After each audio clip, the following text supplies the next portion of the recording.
There's a window opening. Economic crisis and a constitutional crisis coming to a head. We're going to be going through some shit. Look at history and acknowledge that things like this can happen, things like this have happened, things like this are happening right now.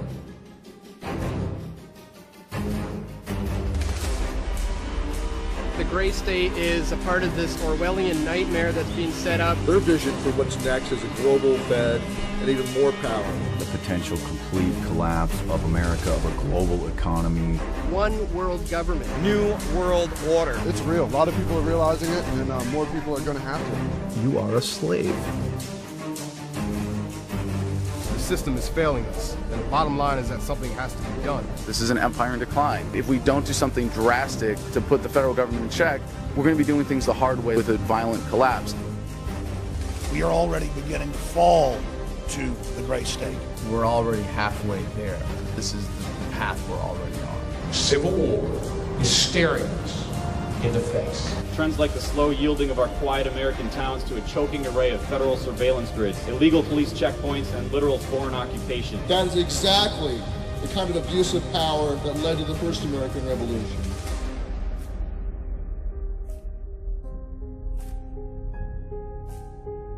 What is it that keeps it from happening in the United States? Is this the kind of world I want to live in?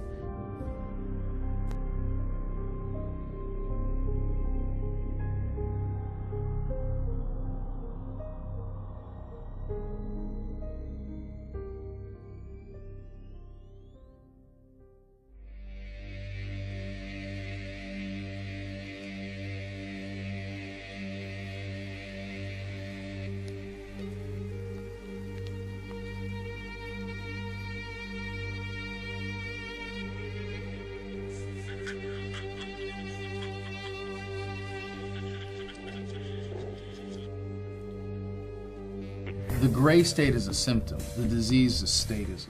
The morality that we expect ourselves to adhere to, the standards of behavior and conduct. Like when you were taught in kindergarten, don't hit and don't steal, it wasn't unless you're a cop or an IRS agent. You know, when you learned thou shalt not kill, it wasn't unless your dear leader gives you a gun and a badge and a one-way ticket to the other side of the world.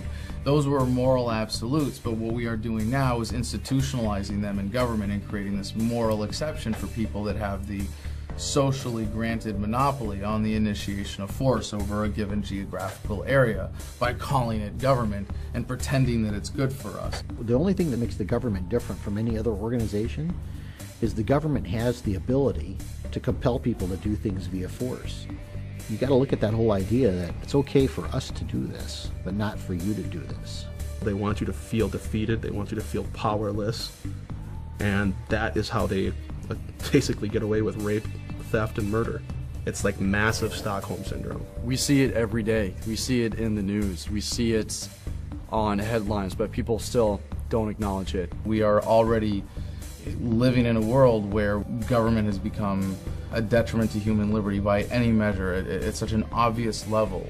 We are already going into a scientifically designed Orwellian control system that is meant to use humans up like natural resources. The stripping of your rights, your liberties, your freedom, private property, even your free will. That is the gray state. And yes, it is real, and yes, it is here.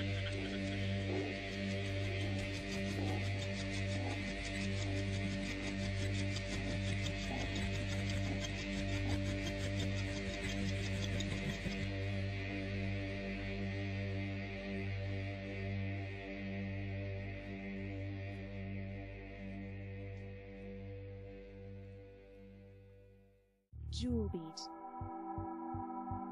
The free enterprise system is based off 5 features: economic freedom, incentives, competition, voluntary exchange, and private property. Basically, we believe as free market economists that people have a right to private property, that prices are driven from the market, people that are buying and selling goods and services. Whereas a socialist system doesn't have those features. Then you talk more about public property and what can the state control versus what can the individual control. If I buy something from you, it's because I value your product more than my money, and you are going to value that money more than that product. and we both benefit. Anytime you introduce force into that equation in any form, you subtract from humanity's potential to reach that ideal of prosperity and progress. You can't force someone by law to buy something. Otherwise, voluntary exchange doesn't exist. You can see that with Obamacare, different mandates for consumers to purchase various goods and services. So that is a progression towards socialism. You're mandated to purchase certain items from the state. Individual people can do much better in bringing up an entire economic society by themselves and not being ordered to do certain things. Command economies, that sort of thing. That's why all command economies essentially fail. That's what they did in Europe. You couldn't keep the benefits of your own labor, your own hard work and sweat. It would be confiscated by some corporate entity that had control over the monetary system. We had a nation of producers. We had a nation of people who were free to innovate and create and then be allowed to reap the benefits of that creativity. If you invented the television set, the state's not going to come in and say, we're confiscating that from you for the public good. You were then allowed to market it. It generated wealth, savings of money. You had more and more local hardware stores competing against each other. When you have greater competition, you have reduction in prices. Obviously, the people who can provide the highest quality product, the lowest price, are going to win out. Those who cannot will fail. That's what a free market is. It's the freedom to succeed and fail. It's a simple fact of the superiority of using persuasion to get people to do what you want to do, as opposed to saying, well, I'm scared and I don't trust you and I'm going to just have someone with government put a gun to your head and do what I want you to do. When people give money to Bill Gates or Sam Walton, he's not taking it from them. They're getting something in return. They're getting a service. They're getting a product. There is an organization out there that does take the money from you, and that's the government. If you live in the United States and you work in the United States, you fall under our jurisdiction. Does that mean that everyone in North America is a slave to your company? I don't work for a company. You work for the IRS. Is everyone a slave to the IRS? I believe that I do have jurisdiction. I believe it is valid. I believe I do have those rights. Yes. Okay, but you can't, by your own admission, answer a question regarding evidence to actually prove that there's jurisdiction. Right. Just so you have faith. Answer those questions. So you have faith that you have jurisdiction. You don't have any actual evidence, and you're not qualified to determine if there is evidence to back that assertion up. Correct. Blind faith. That's really impressive when you're talking about other people's property and other people's lives, to have blind faith in a violent, aggressive system. You don't have a choice about whether or not you can do business with the government. If you don't want to use our services, that's fine, but you're still going to pay for those services. If you don't have kids, you're still going to pay for public school. If you're not sick, you're still going to pay for health care. And if you don't pay, we're going to send people with guns to take your money and take your house and take you. The feudal era, you had a feudal king or lord who would claim half of your crops in exchange for protection. And because the peasants didn't know any better, they could get away with that scam. Hey, give me $20 or I'll shoot you or I'll throw you in prison, which is, what taxes are. No one pays taxes because they want to. Taxes are collected at the barrel of a gun. All laws are enforced at the barrel of a gun. Now, the facade of statism has to include them throwing us a lot of bones. When a farmer will provide health care for his livestock in the same way that a government wants to keep the tax cows healthy and productive. They bribe us with our own money. They tax us, and then they take that money and they push it back out. What they hope we don't notice is they take that money from us in the first place. Without the income tax, America historically became the wealthiest country on earth because it goes back to the benefits of a savings-based economy where you're able to accumulate savings and you're not forced to turn it over to a governing authority to redistribute as it sees fit. If you have a business, you're supposed to file as your business expenses, your business accounts, nonprofits, everything else. But you as an individual, there's no law stating that you have to file taxes on your income.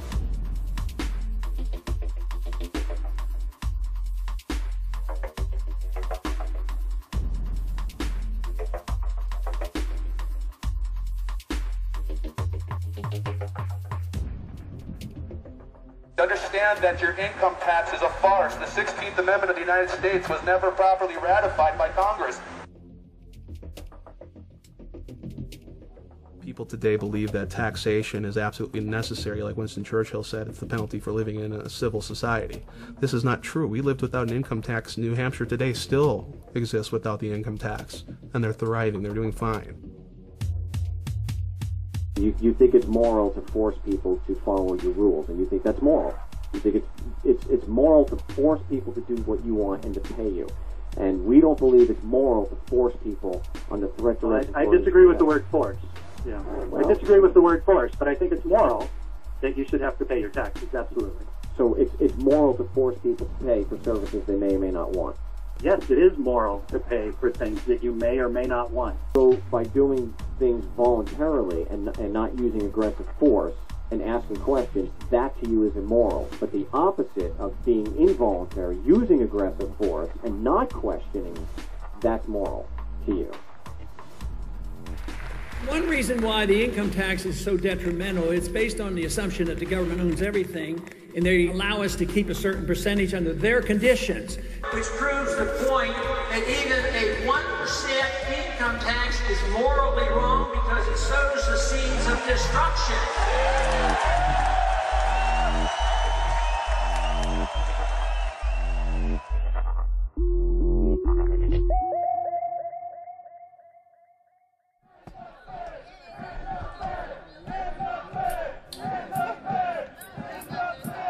The gray state is a symptom of the step backwards of statism that we're experiencing right now. 2 steps forward, 1 step backwards is the course of human progress. And I can look back and say, well, we started the major step backward in 1913 that was the Federal Reserve.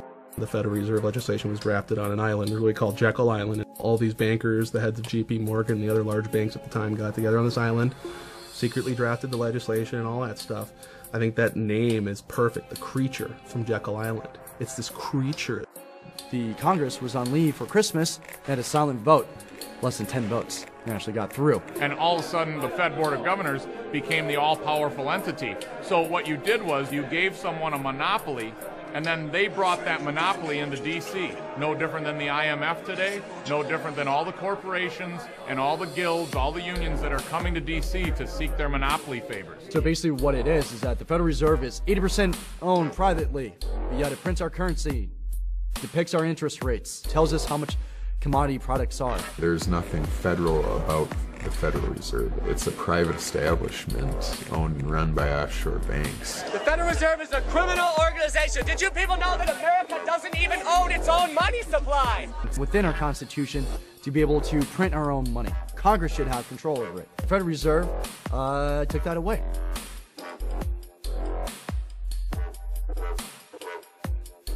This private central authority is going to loan money to your government at interest, so they make money off that debt. And then the federal government pays them back plus interest via taxation. And basically it prints false money, money out of thin air. I look at it as the age-old struggle of the philosopher's stone, where we used to try and find a way back in the old days to create gold, which was money and always has been money, out of lead, and they never could figure out a way to do it. So that's sort of like the rapture occurred when they realized we can substitute gold with paper money, which we can create infinitely at a very low cost. When they want to spend more than they make off the revenue from the people, that's where they borrow money from the Federal Reserve. Basically open a credit card. So this debt is only valid so far as our public is able to cover that debt based upon our level of income taxes. Federal income taxes does one thing, and that's it. When you pay taxes on your income, that goes directly to the Federal Reserve to pay interest on the debt that they created. Anybody not understand that? Anything they cannot pay for via taxation, they turn on the printing presses. At this point, it's analogous to a Mickey Mantle rookie baseball card. You give some governing authority the right to create photocopies of this, pass them off, it's the same thing. What's going to happen to the existing value of all other Mickey Mantle signed rookie cards in good condition? Well, they used to be rare, so they had value. Now they eliminated demand. They took us off the gold standard. They took us off the oil standard. Oil is now traded in euros and other currencies, so there's not as much incentive to invest in the United States. And now they're increasing the supply. So you have declining demand, and you have greater supply. Many a country has tried this in the past. It ends up badly. You can't just print money and say it's worth something. That's only going to work for so long. What gives our paper its value is its world reserve status. Every currency on earth is backed to some degree or some percentage by US dollars. What used to give that value was that it was backed by something else of value. In our case, we had the highest gold reserves of any country on earth. We had an agreement under Bretton Woods with Saudi Arabia and OPEC, you know, the oil and petroleum exporting nations of the world, that their oil would only be traded exclusively in US dollars. Every other country on earth had to buy US treasuries and convert their currency to US dollars to get oil, which every economy needs to function, of course. That was the key to our prosperity in the early days. It's an illusion, it's a mass delusion to say that a Northern Ireland pound has intrinsic value. It's only valuable if somebody takes it. And if you go try to spend that down in London, 9 times out of 10, people say, I don't want that. That's not real money. That's not a British pound. It's a symbolic representation of an exchange medium. That's the beauty of gold, silver, and other commodities. They don't lose their value. It just is what it is. It discourages moral hazard and unnecessary risk. If you couldn't afford it, you didn't buy it. This was not poverty. This was responsibility.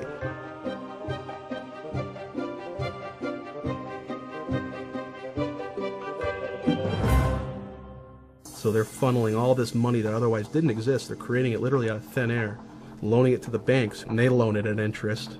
You go to a bank, you get a loan, they basically transfer that money out of thin air into your account, and it's a debt. But it came out of nowhere, so technically that's fraud.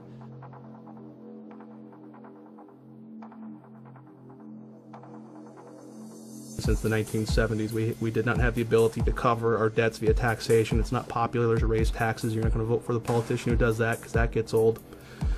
But we hate it when they stop spending. We like the free goodies. So that's why it is we're in such a deficit crisis and they spend so much money. It's popular to spend, it's unpopular to tax. So what do? We have the Federal Reserve paper it over. The problem is Congress, the federal bureaucracy, and the military bureaucracies. And remember what runs those things. Cash. When you fly into Ronald Reagan National Airport, as you're getting ready to land, if you look towards the Washington Monument, you will see this enormous mountain of cash. The problem with that mountain of cash is it's a magnet for all the wrong people. Everybody in the Beltway exists to get their hands on some of that cash. It essentially creates a situation in which everyone is for sale.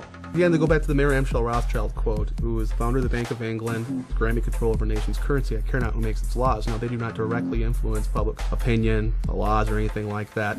They do so, however, indirectly, because they control the money, so they care not who makes the laws, because they can use that money, which they can create in perpetuity out of nothing, and give it to their preferred representatives in government, and help shape the agenda. In every administration, there has been someone or multiple people associated to the Federal Reserve. Isn't that interesting? Why is that? People, when getting into office, can borrow money from the Federal Reserve directly for their political campaigns. They necessarily don't have to pay that money back out of their own savings or their own donations. They just leave that as national debt that the United States owes the Federal Reserve. And the Federal Reserve is happy to create that debt because every dollar created, they get more interest paid back to them. Once they've taken this money from the Federal Reserve, it's like selling your soul to the devil. You don't really have a choice in which bills you pass or which ones you vote no or yes for. Listen, there isn't much altruism when you're flooded with cash. That is one very insidious way that the Federal Reserve impacts public policy. And they use, again, these various roundtable groups as a conduit to accomplish this indirectly. So it doesn't look like the Federal Reserve doing it. But that's ultimately what happens. How long have they been trying to do this? Forever. Bankers are like that. Yeah, if you let them do it. What you need is gutsy presidents, gutsy Congress people to prevent it. Obama's entire cabinet stems from the Federal Reserve. If you don't believe me, look it up. It's a win-win situation for government to spend. It's something that government's never going to be held accountable for. It's a way of free money for them.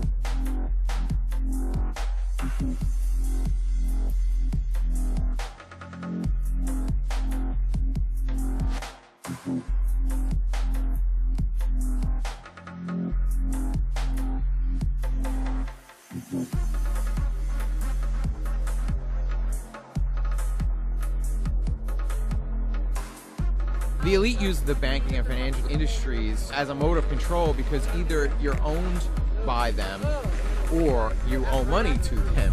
So either way, it's kind of like this leash of control around everybody. Today, if you create an invention, you're much less likely to run a company that employs people for very long, because you're going to have a very large bank or a very large corporate entity come in and simply buy your product. It essentially allows them to confiscate the creativity of you and I, of regular people. It allows them to not produce, to not achieve, to not create something of a great value that the public will demand and consume. They didn't have to do that themselves. All they had to do was control the monetary supply. And they can then buy up for pennies on the dollar, essentially, your creation, your innovation, and market it to the masses. And then they can siphon off millions in taxpayer dollars for having produced nothing.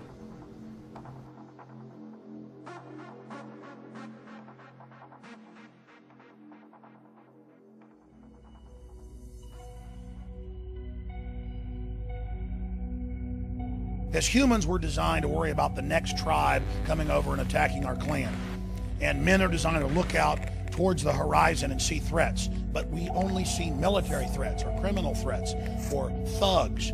We have not been designed to see corporate threats where global corporations get their people into government, then the traitors in government create new systems and sign government authority over to that. The conspiracy is one of human nature.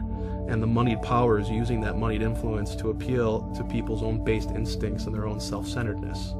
You have to ultimately, in a free market, assume the risks and responsibilities associated with the freedom, again, to succeed and the freedom to fail. We don't have that. What you have today is a corporatocracy. You can essentially fail and you don't have to worry because you're going to get bailed out by the taxpayer. That's not a free market. We don't have a free market.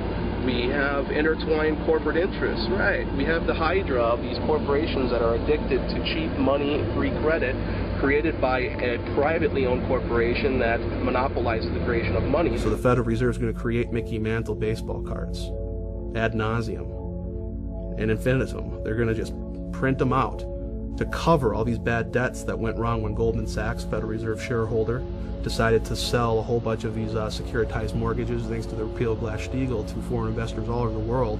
That went bad and they knew would go bad. The fraud element comes in, they knew they were going to go bad. So the Federal Reserve creates moral hazard again for these large banks by saying, don't worry, we'll paper it over.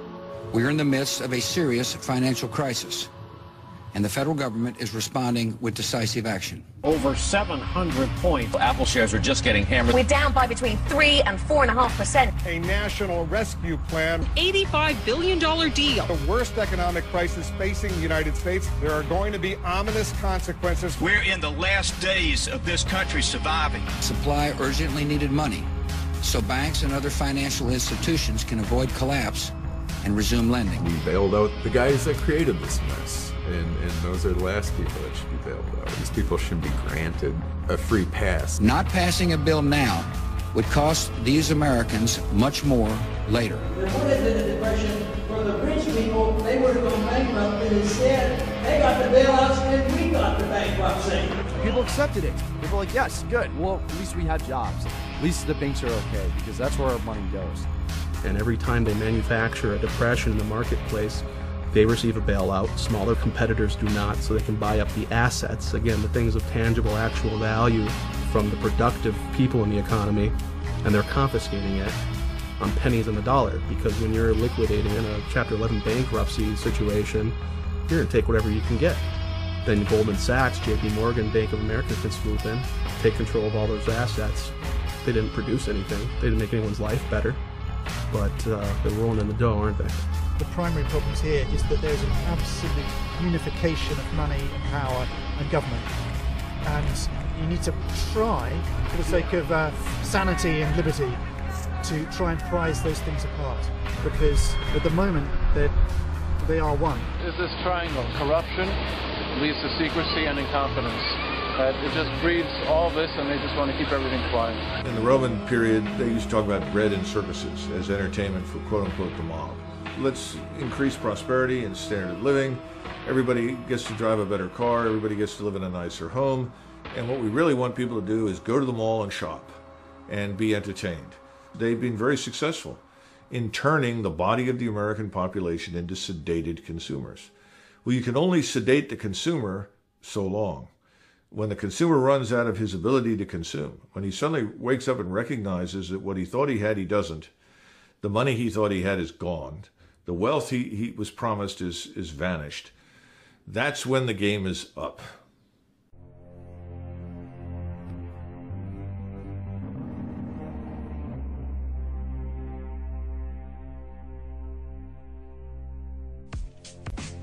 Today, inside Washington, the mainstream mentality is that you and I and the rest of us that are talking in these terms are out of touch with reality. They cannot begin to comprehend what you and I are discussing today, and I think that's very important for your viewers to understand. Our banking system is a safe and a sound one. Our deficit problems are completely manageable. Everything will be fine. We'll pass some reforms, some new legislation. We'll make it all right.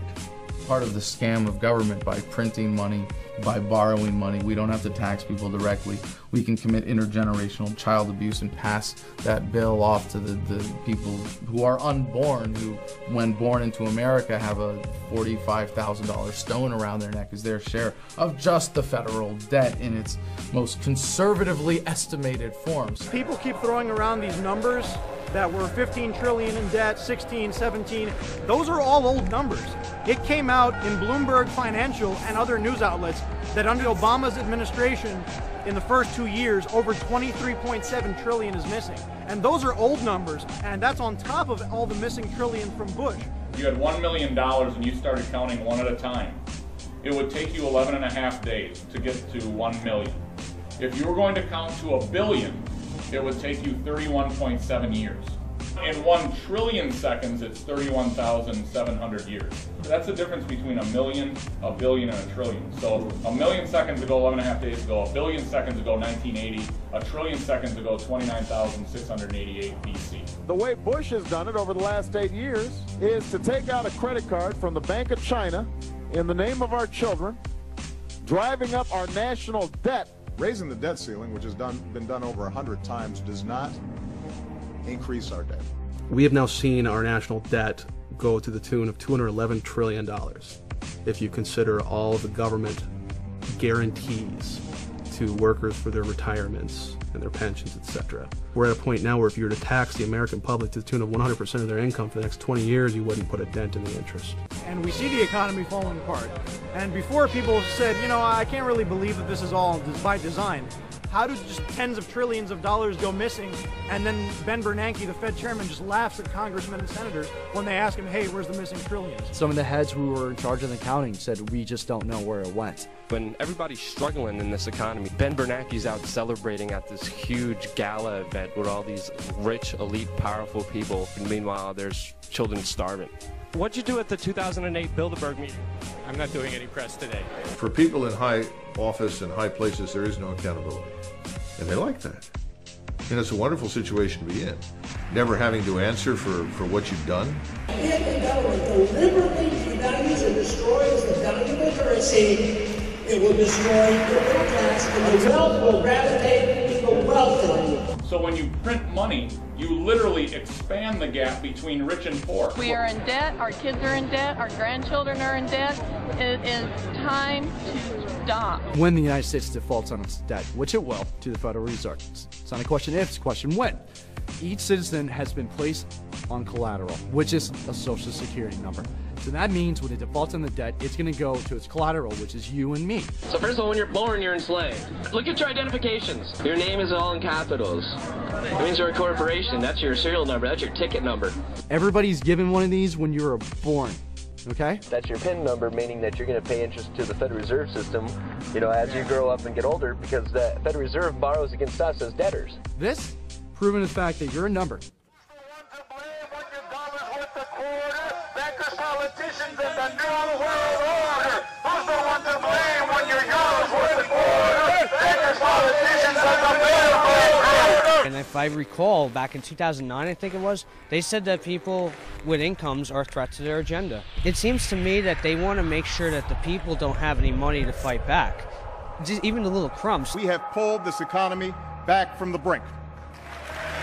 There is no recovery. Everyone is going to feel this, even if they're not feeling it now. Well, the thing that my baseball coach as a child taught me the most is that in life you are going to lose. We can't have a society of winners. There's not that many college students in the world, right? I get up and I work every day for family and generations after me. I just don't know what their lives are going to be like. You know, that's my biggest fear, is what are we all going to pay for 50 years from now? Our deficits are to such a degree that when you cannot cover it via taxation, no one's willing to loan you money anymore. And that's what we've been doing. We've been borrowing our way to financial prosperity from foreign central banks. And they won't lend to us anymore because they know mathematically we cannot pay it back via taxation. Bottom line, that's what this is about. They're just creating money, they're devaluing it, and there's no alternative. The direction we're going in right now is debt and dependency. You understand the principles of the debt super cycle. And eventually that super cycle comes to an end because you can only print and borrow so much money. You've seen the dot-com bubble, you've seen the housing bubble, and if you understand the Austrian school, we're already building that next bubble. The U.S. Treasury bond is the largest bubble out there, bigger than the credit card and the education bubble. It's several times bigger, and they're going to discover this unfortunate fact very painfully. And what happens then in times of economic crises is you go back to the world reserve currency, you buy up U.S. Treasury bills because it's a store of value. What's happening today is you're seeing that panicked flight to safety into the U.S. dollar. The dollar is not going up in value. It's still very gradually going down in value. All it's going to take for us to crumble financially is for the world leaders to drop the dollar. They can dump that on our market at any time. Create overnight hyperinflation. That means all commerce shuts down. Well, if you know that in 6 months your dollars are going to lose 20% of the value, you're not going to hold on to them and save them, which is what we depend upon. You're sure as hell not going to back your currency by them. You're going to buy shit up while the buying's good. You see it now. You got China out buying up infrastructure all over the United States, Russia doing the same thing. So they're taking these worthless US dollars and they're buying up this country. And then there'll be a flight to safety in commodities, gold, silver, etc., to save what you have left. So essentially, at some point, all of the world's banks are going to dump dollars, and those dollars are going to start chasing goods and services. And as the means of production becomes more and more handicapped by government intervention, more and more regulation, less people are going to invest, the whole thing falls apart. Now, look at the news. You see this is happening right now. The smartest minds in the world are saying these bonds are cooked. We've had it. The rally is over. The long-awaited bond apocalypse is happening, and I think it is happening in the next month, 2 months, 3 months. It's happening now. So, what is real wealth? Is it in a paper currency again? No, that's just paper. It's kindling, it's something to write on, it's something to wipe your backside with. What does that paper get you? Goods and services. What does a bank confiscate? Do they come after your paper? No, they come after your house. They come after your cars. They come after the actual goods and services that had the value to begin with. And that's why everyone who's inside the Beltway is so desperate to convince everyone it won't happen.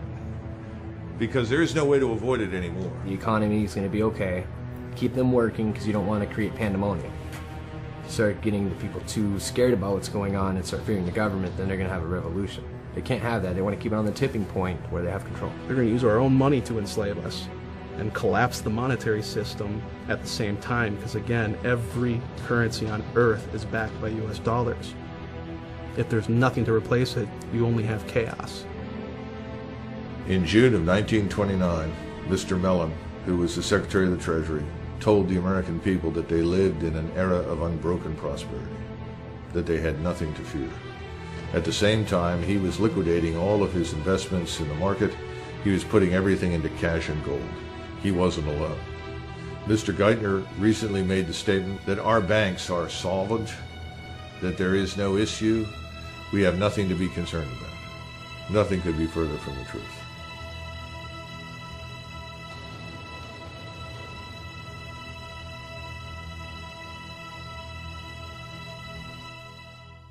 Jewel Beat.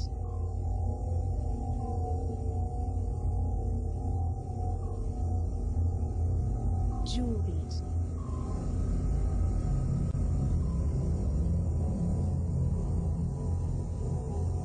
The whole idea about conditioning the kids is the idea of creating a new generation that thinks differently than the previous generation. Teaching the kids that they should think a certain way, or they should feel a certain way, or they should vote a certain way. Jewel Beat.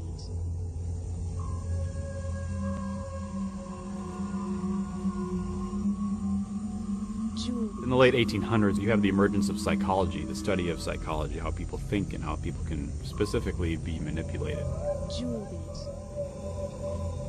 If you're familiar with the psychology of B.F. Skinner, what he would have you believe is that human beings are not creatures of introspection. They're not creatures of internal cognition. They have no soul, they have no thought processes, they have no free will. What they are animals to be trained. So you have Skinner's operant conditioning chamber, or the Skinner box, where he trains mice to perform for him based on a system of punishment and reward. Essentially what it does is it bypasses brain function and goes straight to an animal training method. You create a problem, offer a solution that drives them toward a pre-designed response. This is called the Hegelian dialectic. The Hegelian dialectic is a formula and a strategy for creating a problem to then offer a solution that you have to the very problem that you've created to get the outcome that you desire, that you wouldn't have been able to get if you didn't create the problem in the first place.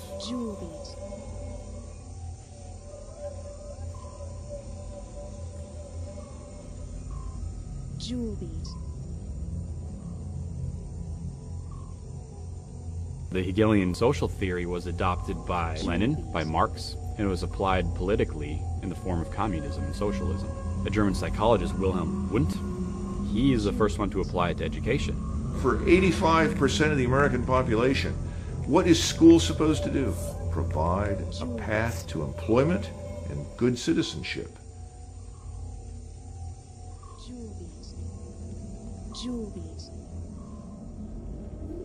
I'm not going to go into a lot of great depth and detail in the Council of Foreign Relations, but you're looking at an organization essentially set up by Rockefeller and other central bankers, people who are responsible for the creation of the Federal Reserve to debate education policy in the United States. It used to be that education was run by the states. Today you have funding and financing taking place with the federal government, whereby if public schooling systems don't do what they want, they get their funding cut. The Reese Foundation, the Ford Foundation, the Carnegie Foundation, and the Rockefeller Foundation, all these major foundations that can actually give American taxpayer subsidized grants to individuals who do things according to their criteria. A tax credit is when you get to keep your money because of some reason. A subsidy is when I, the government, actually collect that money and then I turn around and pick a certain behavior that I want and then I subsidize that. This was revealed in the book Lines of Credit, Ropes of Bondage, in which H.R. Gaither of the Ford Foundation revealed to Norman Dodd of the Reese Foundation that they were taking their directives from the White House.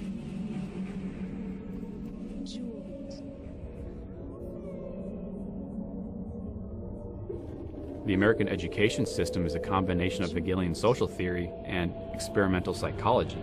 They destroy things like competition between students, because if they tell you there's no competition, there's no reason to exceed. There's no reason to excel. There's no incentive for upward mobility. That's animal training for the workforce. So you have to attack the families. You have to say parents aren't fit to be parents. So the state has to come in and control that. And then you have to control what the children are eating, what they're being fed, what they're being taught, what they're watching. Because you have to begin to set up the generation gaps. And that's the whole idea behind working with the kids and dealing with our kids, this concept of in loco parentis, that the school is the parents when the parents are not there.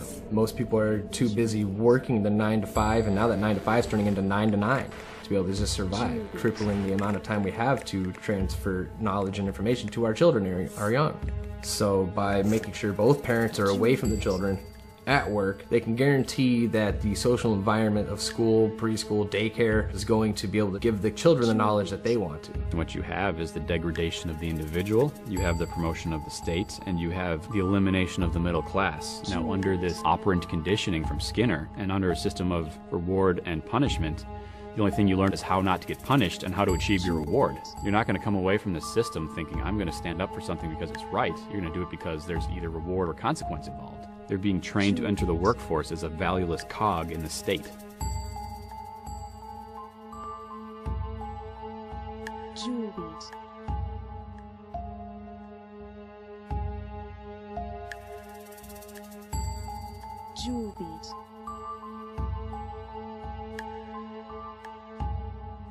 I'm a product of the public school system, and nobody ever taught me anything. I mean, I think we read the Declaration of Independence in the 5th grade, possibly. But I think the school systems are designed to keep people uninformed and to not understand the scope of their rights and where they come from. I think the powers that be would ultimately love everyone to believe that their rights come from the state. It takes about 20 years for this sort of system of thought to instill itself in a generation, unchecked by traditional values. What you see is the same system employed by Stalin. And basically this is being done in America right now.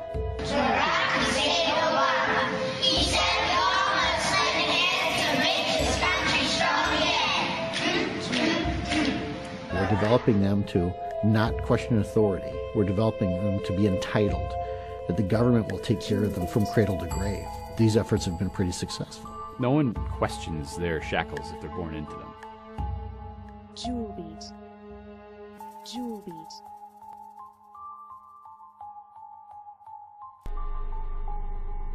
We have whole generations of kids that are being raised to not think like free people, to think like slaves, to think like they don't have self-determination. The state's goal is to get your children to turn against you in the name of the state, and that's where we are shifting now. We are shifting from an individualistic paradigm to groupthink. They want to be led. They want to be sheep. They want to be part of the masses. Critical reasoning, critical thought, individualism. I mean, those are huge concepts. I mean, they're universal concepts, but to be able to control the masses, you have to get rid of that. Because if you don't, you can't control those people. It's the alleviation of personal responsibility because the experts are in control. Let them handle it.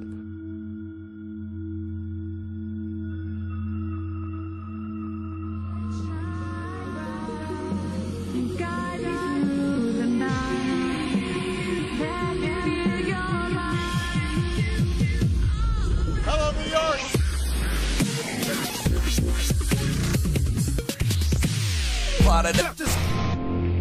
I love USA! USA! Political parties shouldn't exist. We ought to be voting for a candidate based upon principles, character, things like that. It keeps us from being able to fight over party lines. You look today, you have party platforms. These are things that we all have to agree on. And if not, you are not a part of this party. Well, look at Ron Paul right now. He's against taxation. Well, a lot of people in the GOP, we like that. But he's against the wars. Well, you must be one of those Democrats then. The old saying, divide and conquer. So they try to just divide people into two different groups so that you can't unify. It's easier to manage a population when you have two primary belief systems. You're either A or you're B. These people are conditioned to think a certain way and support a certain team. You know, they pick their winning team, whether it's Democrat or Republican, and then that's their guy. And it doesn't matter what that person votes for. As long as their guy wins, they put their pennant up, whether it's got a donkey or an elephant on it, and they wave it, and they say, my guy won. Things are going to be different. It's so much easier to lie to the masses when the masses aren't involved. There's no better way to discourage the masses from getting involved than by creating convoluted, controlled dialogue based upon party platforms versus individual principle. They'll say out of one corner of their mouth that they want you to vote, they want you to participate, and then we notice statistically that there's less participation today than there ever has been. And that's exactly the way they want it. It's all theater, it's just political theater. We go from rule based on constitutional law to rule based on a cult of personality. Well, he might be wrong, but he's my president, so I'm going to stand with him. That's a very dangerous mode of thinking. Do you support freedom and the American Constitution, or do you support this person? We've all seen where that led in Cambodia and Russia and Germany.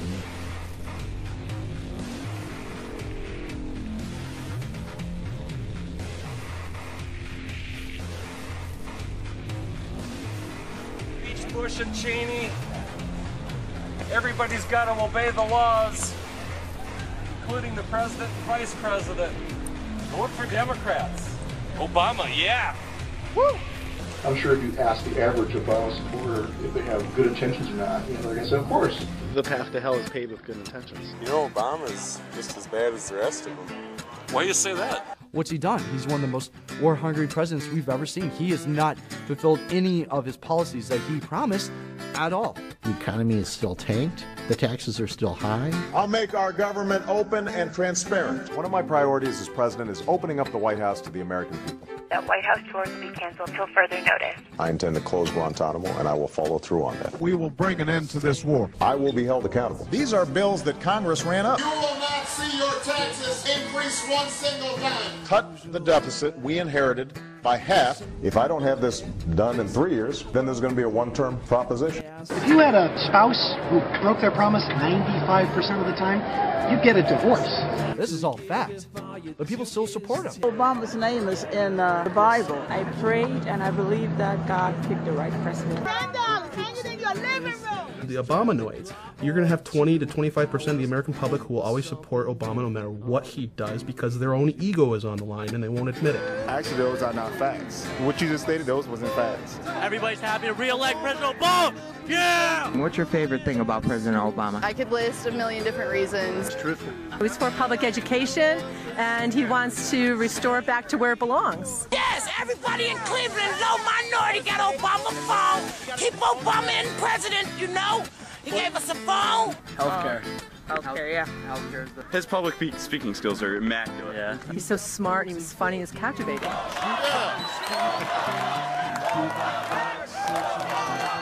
He understands where we come from as individuals. He's definitely for the people. Obama is my boy, man. He just knows what to do. Love Obama. Let's go. Time to party. Let's go. I can give you 100 reasons. Give me three. Three main reasons. First of all, Obama is ensuring that... And the American people have been complacent over the last several decades. They've enjoyed unparalleled prosperity.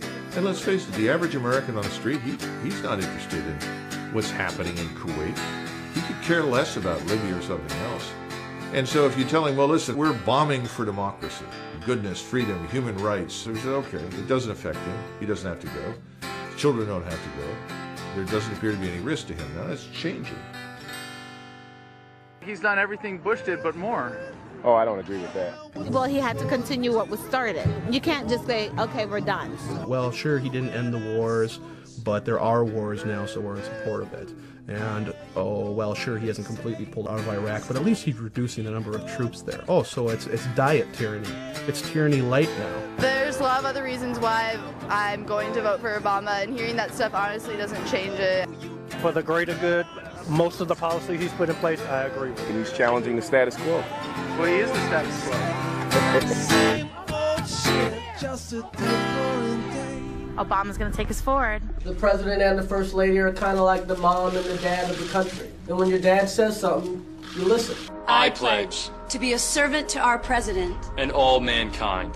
Because together we can, together we are, and together I know people who have destroyed relationships with their families when they realize that their neocon uncle and their liberal cousin weren't just well-intentioned, that they were creating a justification for coercive government and ideology, that they were externalizing their own desires to control others, and that was reflected in those relationships. It always is. I mean, no evil person or evil group of people are ever acknowledging that what they're doing is evil. I want nonviolence. Yes, so do I. Nonviolence. No, you don't. You're an Obama supporter. Do you think he wants to go kill people with drone strikes? Well, then that's what he wants to do? He orders it done, so I would assume. All right, you're out of your mind. People are aware of the truth. People choose not to accept the truth. There's a difference with this. People who are completely unaware of the truth, those are becoming few. It's self-deception. How can you be honest in a political debate or any other contest if you're deceiving yourself first? The people who will, just do what the party wants and do what they're told and vote the way they're told, and they just keep voting for the machine. After a certain point, there's no more deniability. They can't say, oh, I didn't know, or I didn't understand.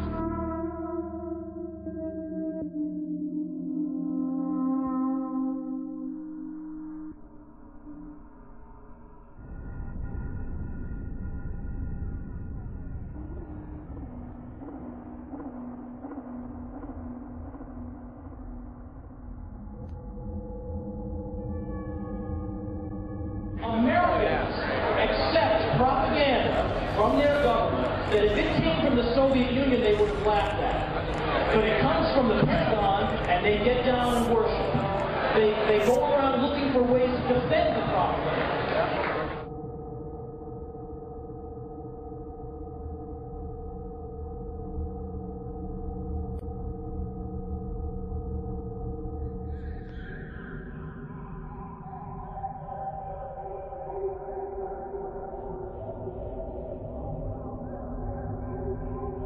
You can find people all over that will say that we should end the war.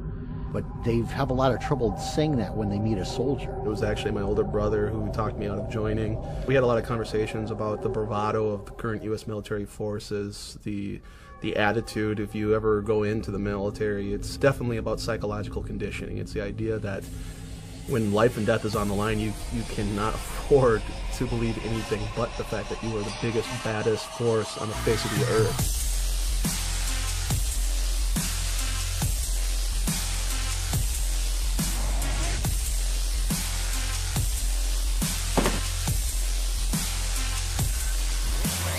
It's like they say, you know, yeah, I walk through the valley of the shadow of death, I shall fear no evil, because I'm the meanest motherfucker in the valley.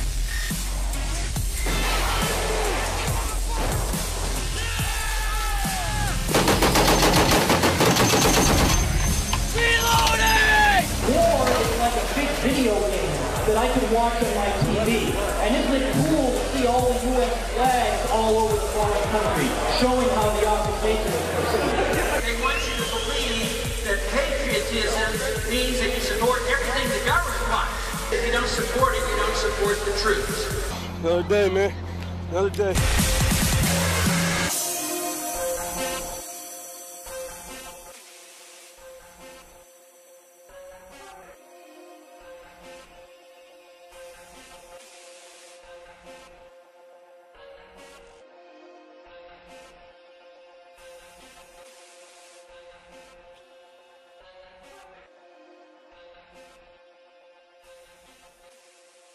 So we condition them, and we convince them that their cause is just, and that their enemy is subhuman and not worthy of living. And the American people honestly play a role in that. They come back, and the reception they receive is just astounding.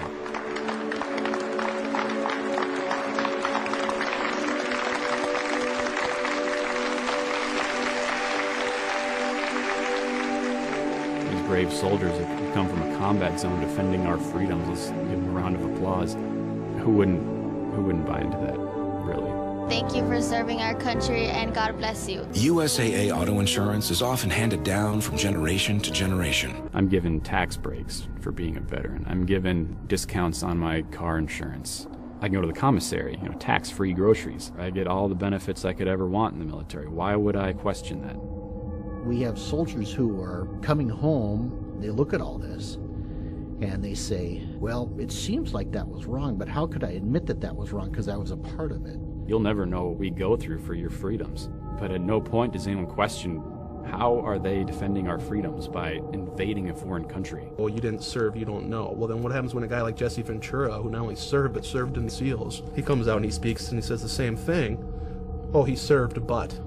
Well, there is no but. He served. He knows. He's been there. I was over in the Persian Gulf getting ready to liberate Kuwait, which is a kingdom, a dictatorship. And here I am liberating their oil assets from Iraq. I thought I was doing the right thing, too. And it's really hard to look back on that and say, hey, that military conflict that I was in, that my friends died in, that I got shot at in, I have nightmares about, I guess that really should have never happened. And unfortunately, the media has worked tirelessly to ensure that this truth doesn't reach the American people.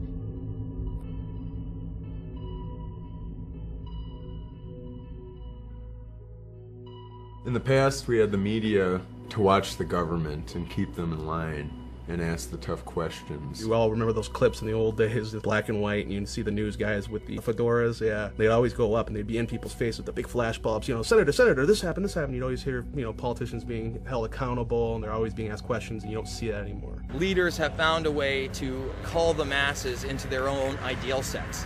And whether that's through bread and circus, such as the Roman Empire, or today through the mainstream media, they get to decide that, yes, you're going to be obsessed with American Idol for over a decade, and when that starts to wane, we'll come up with Dancing with the Stars, and let's really be concerned about who wins the Super Bowl. 3 keys to power are banking, the media, and politics. If you own the banks, you can buy the media, you can buy the politicians. If you own the media, you can control what people see, what people think, you can largely shape the culture, you can create and shape people's fears, people's desires, the perceptions that they have of events. In high definition. Piers Morgan, live. This is an ABC News. In 1975, There was a Senate investigation committee called the Church Hearings, which actually uncovered that the CIA was paying, under the table, mainstream media outlets $250 million a year to act as gatekeepers and propagandists. In today's terms, that's $1 billion a year. Of course, they say they don't do that anymore, but it's foolish to think that they don't. Why do you think the top story is the top story on all major networks? Carl Cameron, you know, he'll tell you straight up, I can't answer anything unless it comes from my editors. I can't unless I've got it approved from media relations. I can only talk in front of my own camera. Geraldo, will you talk about Building 7? Talk about Building 7, help educate the public. If you get video of Sarah Palin or get a soundbite from her, bring that back to us. You can hold the Ron Paul stuff. We single out something that the media likes to talk about, such as the Trayvon Martin issue. Could have been me. But we don't talk about the much more serious events that are already well underway. When was the last time you saw images of caskets coming out of airplanes? You never do. So that's never in the mind frame. It's this happened now, Paris Hilton fucked somebody else. Let's spend 2 weeks on that. You can't say that this isn't newsworthy. Obviously, there is a blackout in effect.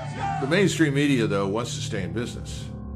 And if they suddenly discover that the people listening to them don't want that message, they're not interested in listening to it, they'll change their tune. A lot of them are doing solid investigative journalism. Watergate, people were held accountable. People were fired. People were demoted. People were dealt with. There were prison sentences handed out. At least there was the illusion of some kind of accountability back then. The Obama administration was caught red-handed supplying weapons to the Mexican cartel. Why? Because the CIA wants a certain cartel wiped out, protecting their own drug interests.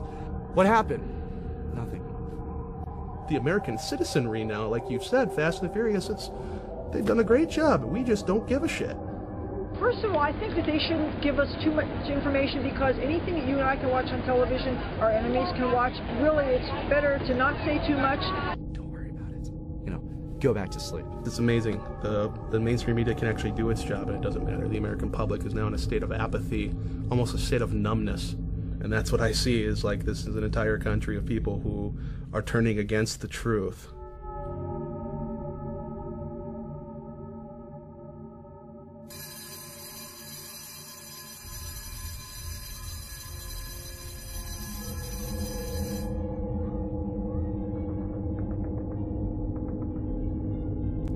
Got drugs in the desk right next to the textbook. Run tests and then test what less look. Look at this, these heads in the mess, but I got this diploma. But what are we developing the kids to do? We're developing them to not question authority. We're developing them to be entitled, that the government will take care of them from cradle to grave. You don't have parental rights anymore. Not just it takes a village to raise the child, but the village is now raising your child. When we condition the kids, what do we condition the kids to do? You know, we tell them always share, always work in teams. See that table over there? We have 6 people sitting around. We always put 4 toys there. Not 6, but 4 toys. Because these kids have to learn how to share. And that's a good lesson on some level. But what we don't teach the kids is that it's okay to keep the fruits of your labor. It's okay to work hard and earn and benefit from that.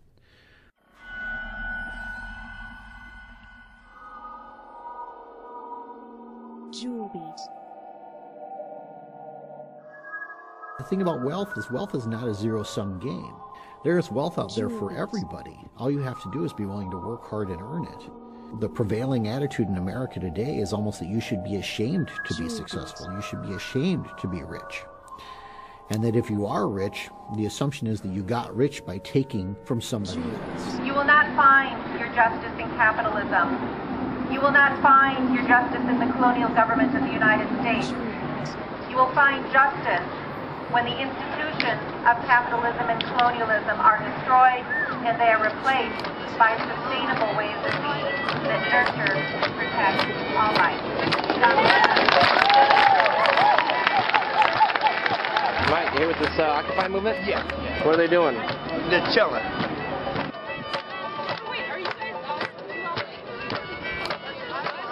Capitalism is people with a lot of capital who want to make profit. I don't have to look it up, I know it. The rich, they keep getting richer.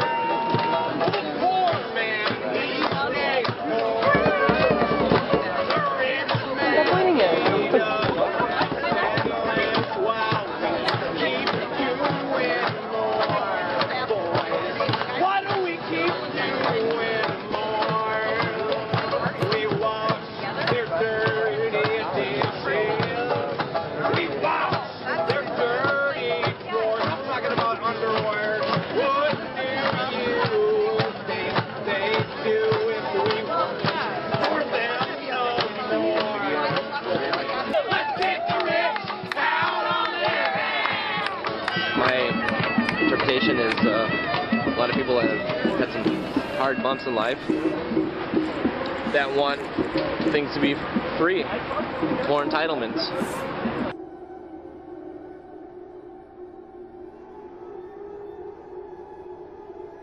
What people are calling for in Occupy Wall Street is like, well, goddamn it, government, you need to do something. This is why we're losing all of our rights to too many people that are being dependent upon the system.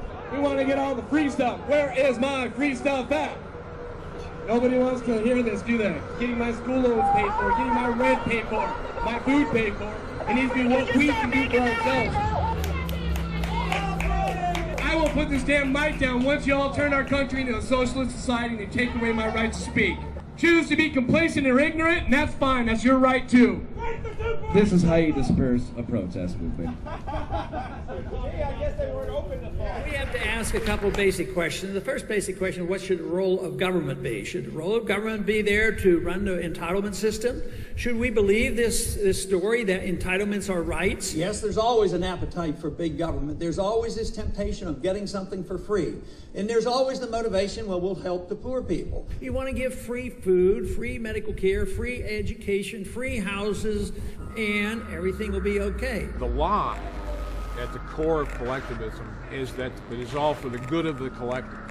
Once they get you to swallow that lie, any other lie they tell in service of that is not a lie. Orwell nailed it, freedom is slavery. And a lot of the people out there in activism are embracing big government. They think that big government should be used for our benefit, that they can use it for our benefit. And the argument being, again, that you can't. That kind of control central power. It's too much control for any one group. Entitlement means the government's going to give you something for free. Where does the government get it? They've never produced a thing. The only thing the government can do is steal it from productive individuals. You don't have a right to your neighbor's wealth. You can't go in and steal from your neighbor, but you shouldn't have the right to send a politician or a congressman to go into your neighbor's house and take what they have because you want it. They're saying that if you have more personal wealth than we think is necessary, then we're going to take some of that from you and we're going to give it to people that don't have any personal wealth. I'm a warrior for the middle class. I mean, I do think at a certain point you've made enough money.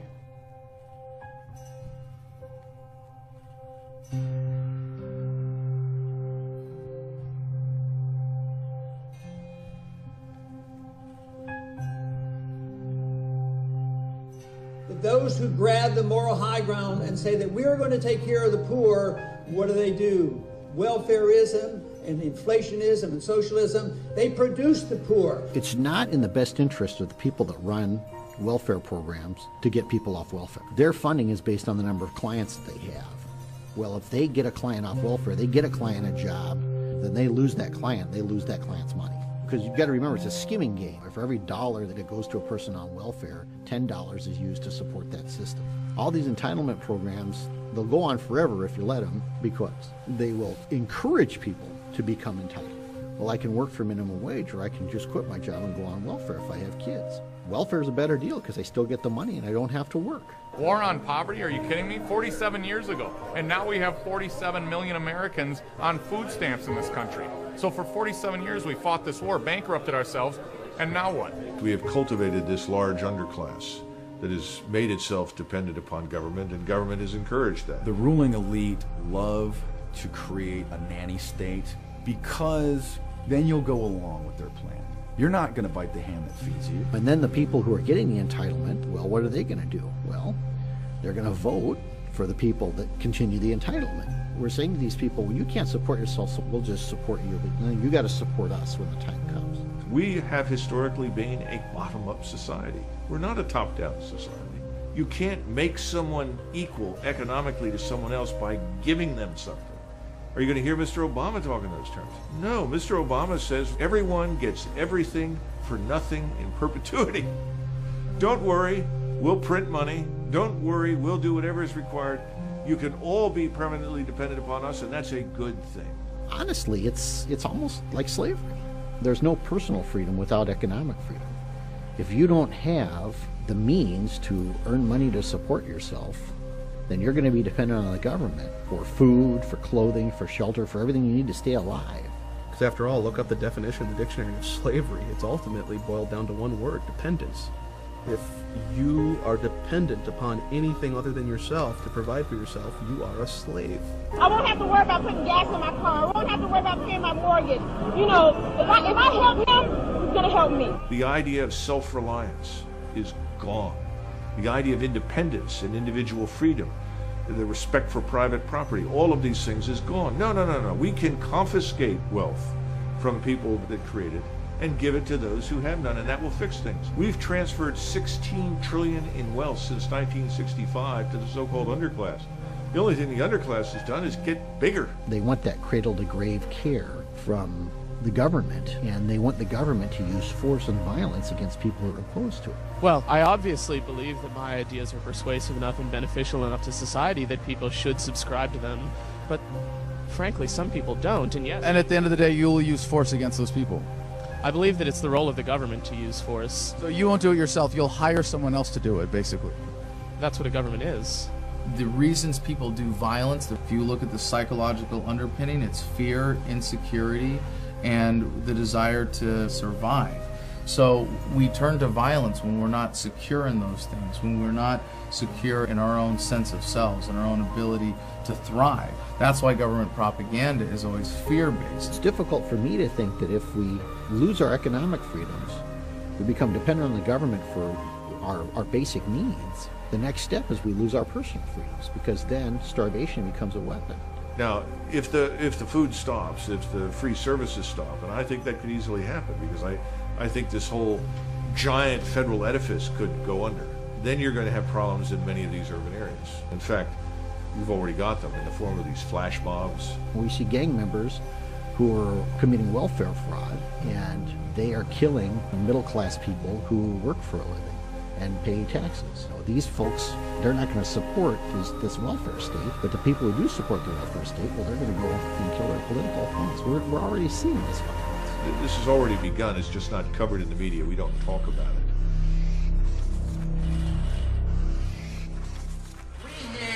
Example, a beautiful example of minimal power in our government, and then we had maximum productivity and maximum wealth.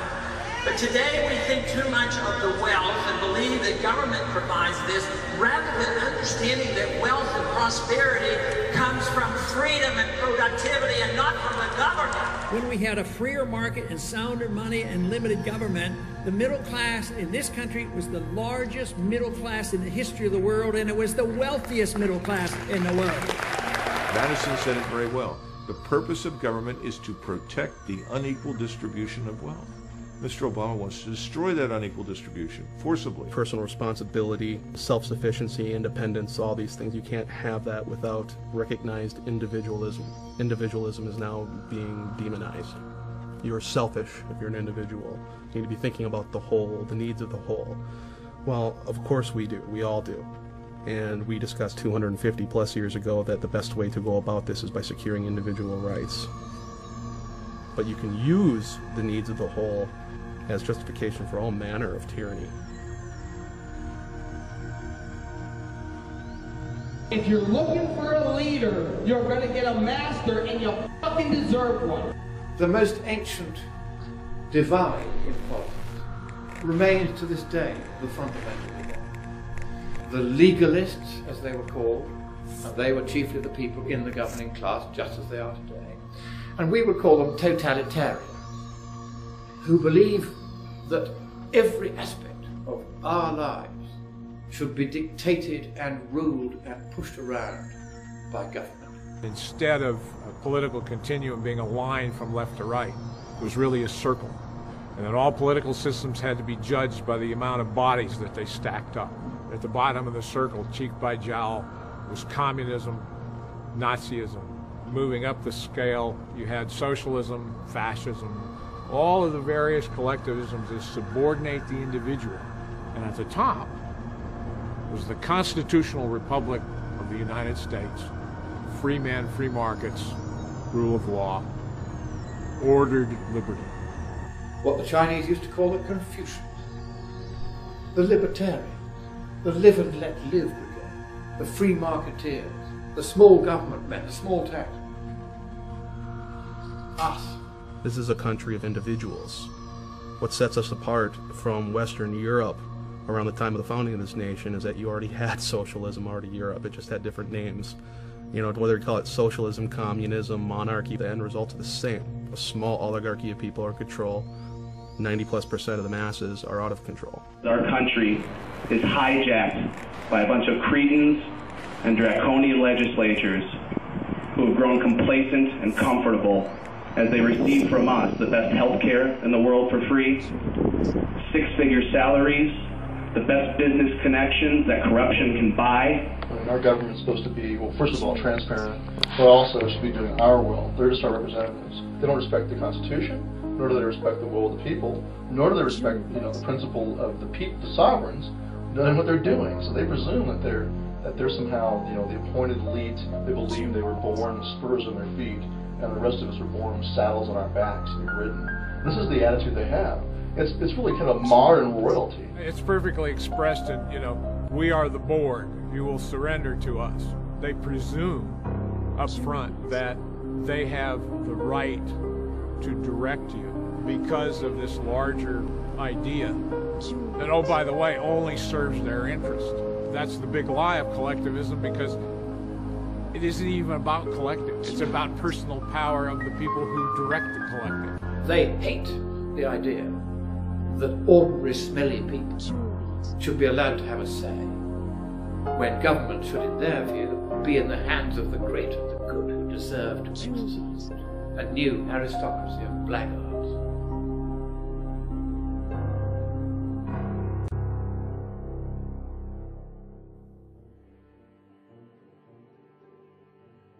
We talk about the conditioning of our kids and the conditioning of our military and our police, and we talk about the political conditioning that people are undergoing. What we're really talking about is a social movement, and what we're talking about is changing the way people think in terms of what it means to be free and what it means to be a person.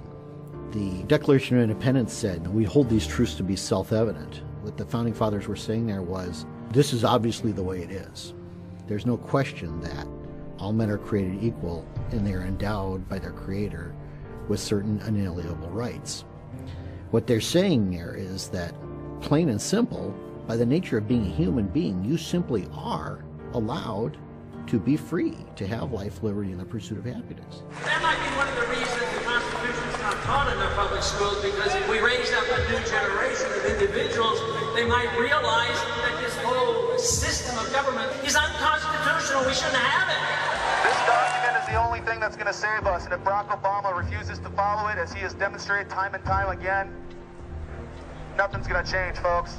If you get enough generations that come up under this system, and they just keep injecting more and more and more of the tired old world saga of collectivism into the minds of the youth, then this is where you end up. Capitalism, people prosper. Socialism, people die. Millions. No. You know, lady, I was born in USSR. I lived there for 29 years. Really? Millions of people dead, and this is one of the mass murderers. Murdering people left and right. Really? You don't think so? You're an exile. Really? You're one of the rich people they threw out of the country because you were robbing the people. Everybody was equal. That's true. Everybody was equally miserable and poor. If you live under a dictatorship, a communistic dictatorship, of course you're not going to love it.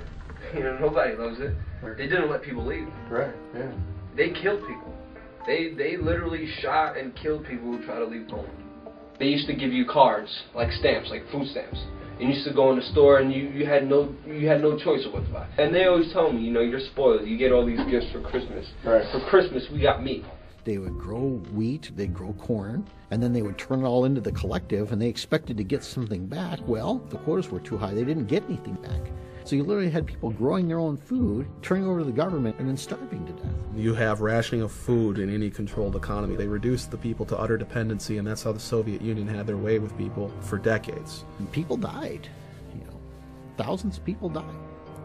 Well, my dad, put his whole life on the line to come here because he saw it as a beacon of freedom. He saw it the complete opposite of what he was living under in Poland.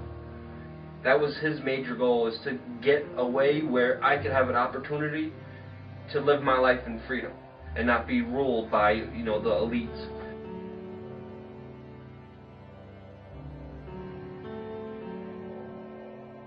I grew disaffected from communism, first because of the revelations of the killing fields in Southeast Asia. I had cheered when Vietnam and Cambodia and Laos fell. Then the revelations started coming out about massacres of innocents. This is evil. This is evil as the Nazis.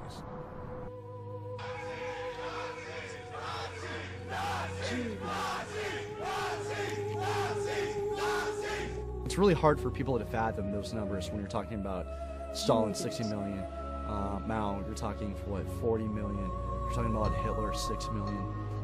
The individual matters not a thing. That's why they define peace as the silence, imprisonment, or death of their enemies. To believe anything else is to deny a reading of human history.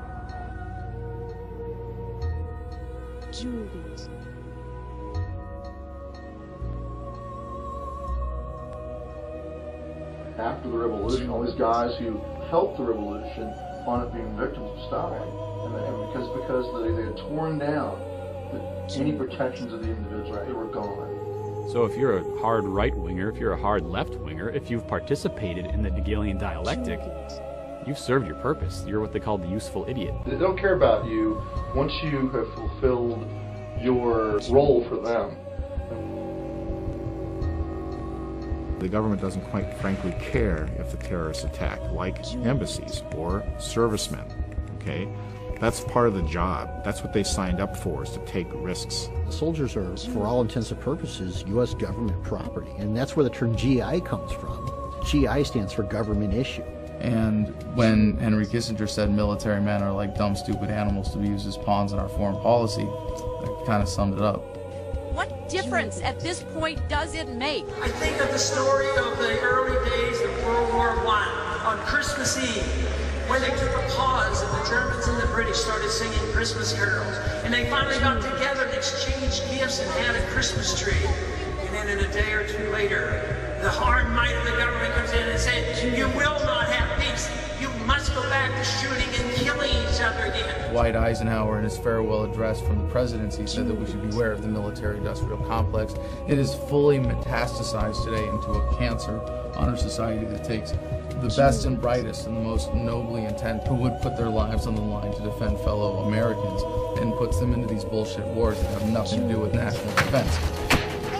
And we've paid a terrible price for it. What, 1.4 trillion is a minimum? That doesn't even begin to address the massive consequences of the damage we've done to ourselves.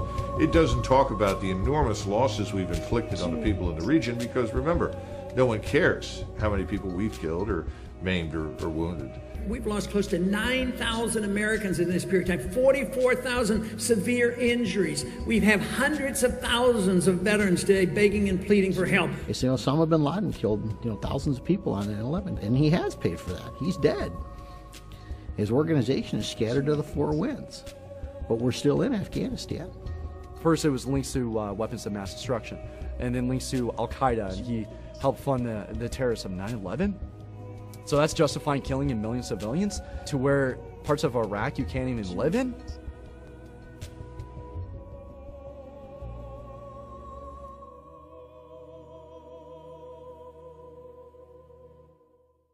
And while this is all going on, we're conditioning them that this is right. We're conditioning them that this is what they have to do, that their cause is just. As a result of this work, the world is more stable than it was 5 years ago. Apparently it's morally okay to launch a war on the most absurd, transparent pretext, kill maybe 1 million people, displace 4 million people, and this is mainstream. That's a mainstream position. People forget that when you hear these numbers, you can't possibly conceive that millions have been killed in the war in Iraq, for example, because we're such a compassionate military force. People forgetting that the statistics don't always account for the birth defects and miscarriages. Depleted uranium is essentially an industrial waste byproduct, and what better way to make money of something you don't have to worry about spending money on disposing of safely, right, than to turn it into a weapon.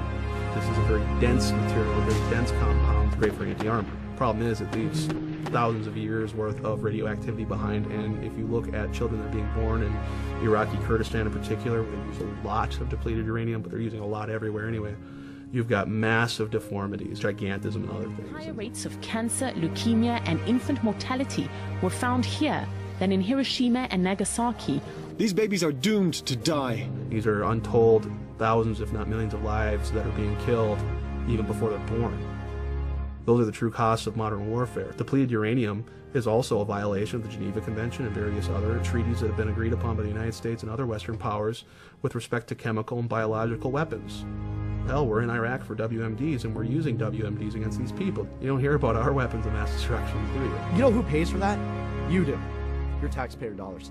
You're the one who pays for that, so I hope you feel good about that. Dear any American who thinks this Boston Massacre is a big deal, but never protested a war, go fuck yourself. In Iraq, from the end of the first Gulf War to the start of the current occupation in 2003, sanctions on the country led to the deaths, conservatively estimated, of 500,000 Iraqi children. That's like 45 Boston massacres per day in Iraq for a decade. One every half hour. And they're not being blown up in explosions. No, these are the ones dying slowly, painfully, starving to death. Did you cry over that? Did you protest? Did you do anything to voice any opposition to what Madeleine Albright, then Secretary of State, called acceptable collateral damage? You can't say that you are a Christian, that you believe in the sanctity of all life, and go bombing people into the Stone Age and taking their shit. That's immoral. You can't have it both ways and then say, oh, but I'm going to oppose abortion. You either are or you are not. I can respect someone a whole lot more like a Zbigniew Brzezinski or Henry Kissinger who just outright says it. Just outright says, we're going to take it because we fucking can. And if you oppose that, try and stop us. At least we know where they stand. But with the common American, you want to have it both ways. We are dropping bombs on crowded cities at night where old people and children are sleeping. And we're watching it on CNN.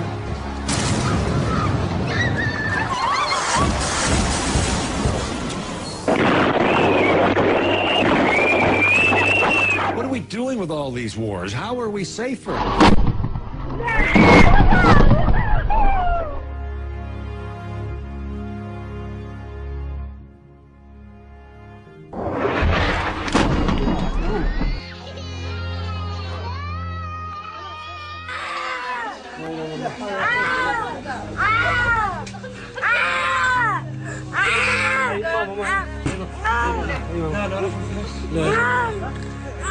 This is a product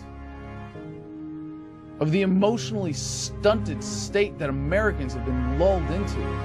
To be told when to cry, when to care, when to mourn, when to shut up and go along with the plan and keep paying your taxes. We are creating enemies with this foreign policy faster than we can kill them. And I can tell you that from my personal experience in Fallujah that backs that assertion up. They don't hate us because we're free. They hate us because we're myopic, patriotic idiots who allow ourselves to be so emotionally manipulated that when something like this happens, the result is more brown people on the other side of the planet die.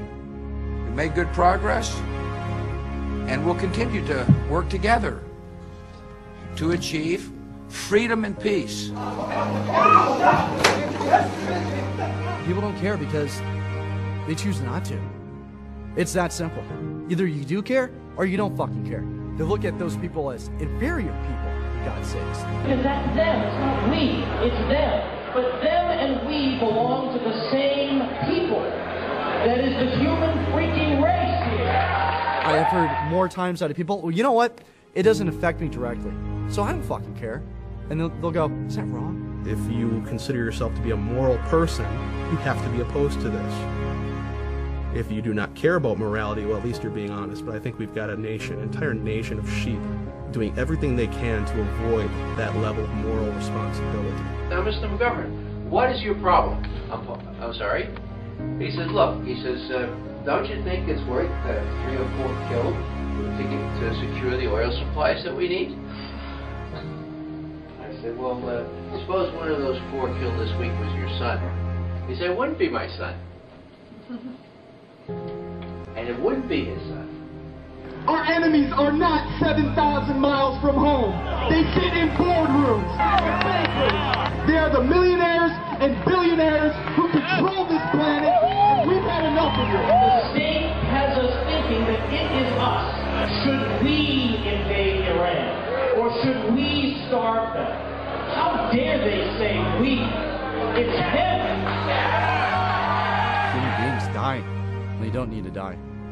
Fuck, man, give them a chance. We're an incredibly gifted, creative race, just not given the opportunity because we've been suppressed through tyranny.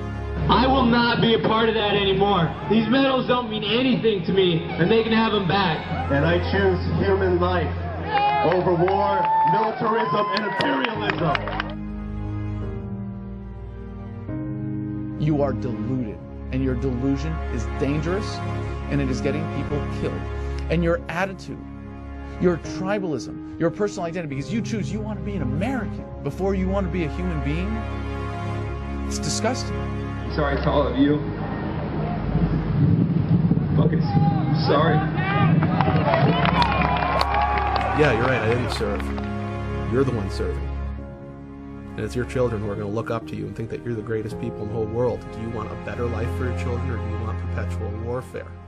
I really see this as sort of a moral decline of the United States of America. The idea that the ends justify the means.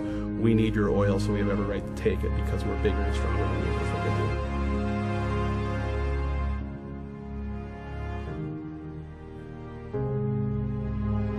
The problem is a moral problem.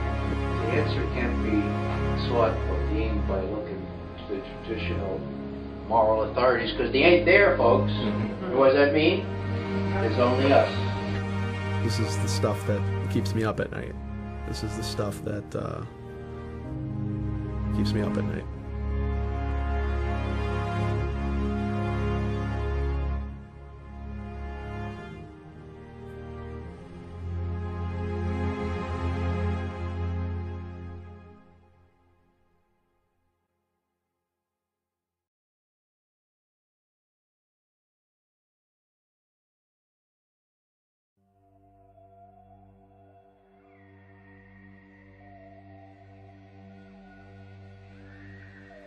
So you've got the media propaganda arm, which keeps us loving our own slavery. Then you've got the financial system, which keeps us dependent on them. Then you've got the military state, the police state, to keep physical control over us.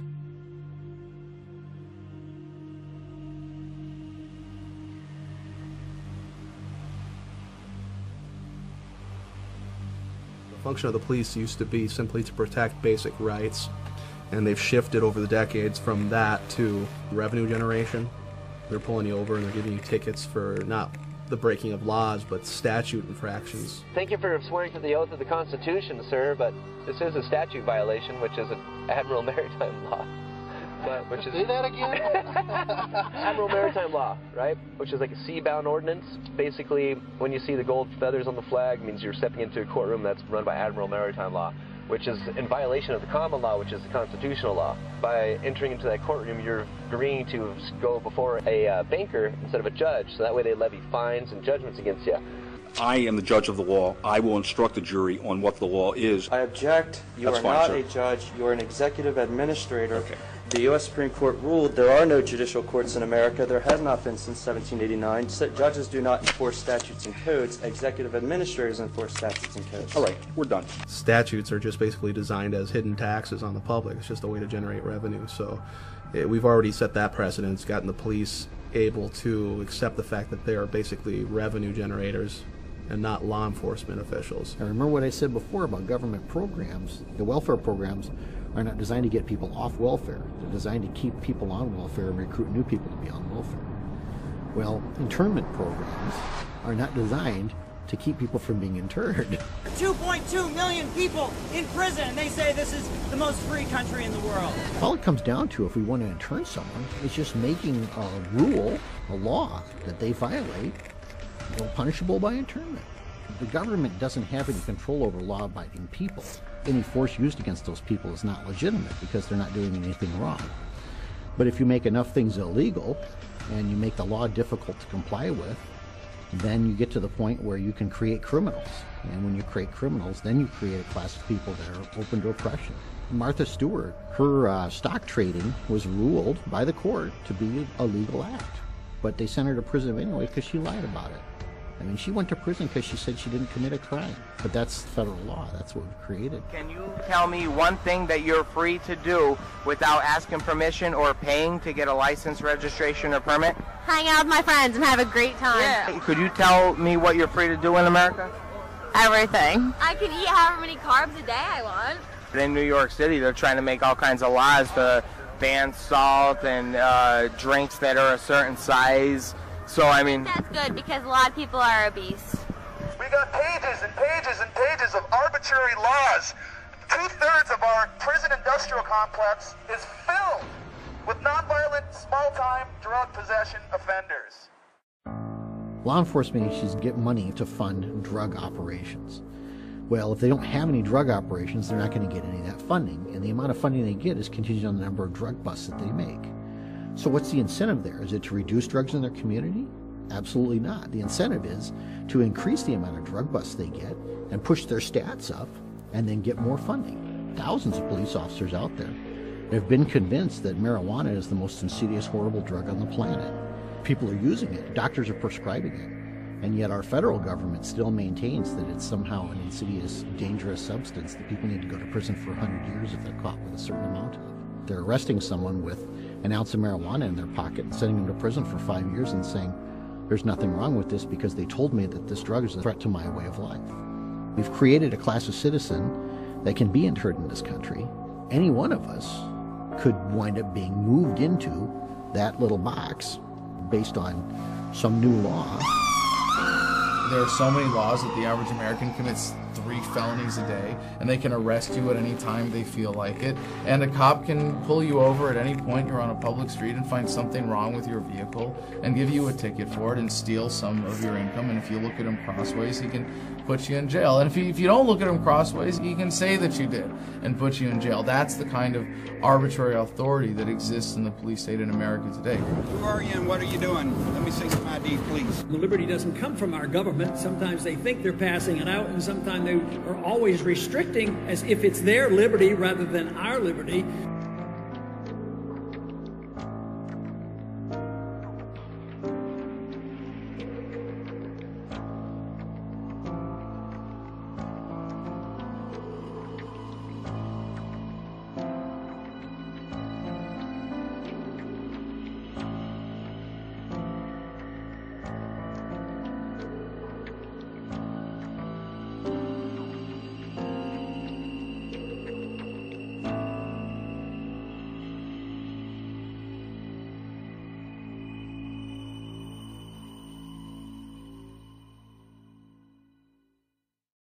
They say they're above the law and pass all these unconstitutional laws making us slaves. The question is, when government becomes feeble and oppressive, to whom can the people turn for peace, safety, and freedom?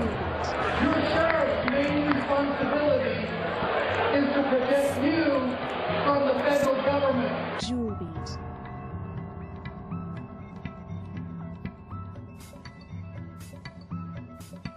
Jewel beat. And then we give our police departments military-grade weaponry, assault rifles, we give them armored vehicles, helicopters, infrared. That's what we woke up to this morning. Men with machine guns coming towards us. We see a giant arms race against the American people, but not just here in the United States. Worldwide, governments are massively increasing their spending for domestic control with a standardized police state that they've developed in third world countries that they've invaded and taken over. Close your window, go back inside your house. State police forces that gush at the thought of cooperating with Homeland Security and the feds, completely turning the whole concept of our government on its head by saying that the federal government is here to protect us, when really the founding fathers designed the government to protect us from growth of government. I think militarization is a better term than federalization to describe what is happening to the police force. It just so happens that under the current system of government, it's happening at an increasingly federal level, that the federal government takes control over local police forces while at the same time using the federal government's revenue generation system of printing money or through direct taxation to funnel more money to support things that the free market never would, to continue the racket that is government. Ronald Reagan said the closest thing to eternal life is a government agency, and it's true, because once you give them the funding to do things with, at best, a warped system of accountability, they're going to take that power and trust it in them to keep their own paychecks going, not by serving people, but by serving that twisted system of approval for that funding. Jewelry.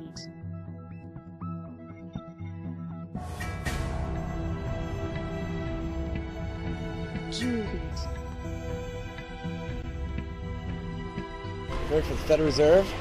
Yep. What's the Federal Reserve Bank around here? It's not. It's not? Nope.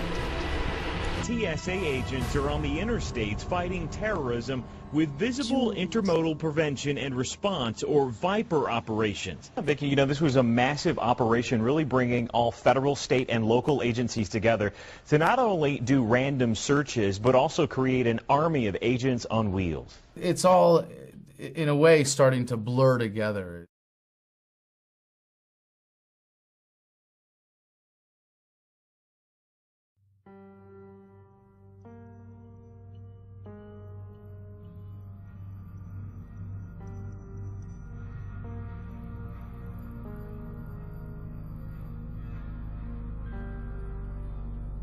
You can see examples of the gray state in our modern time just by simply walking down the street and looking at authority figures that you have to deal with.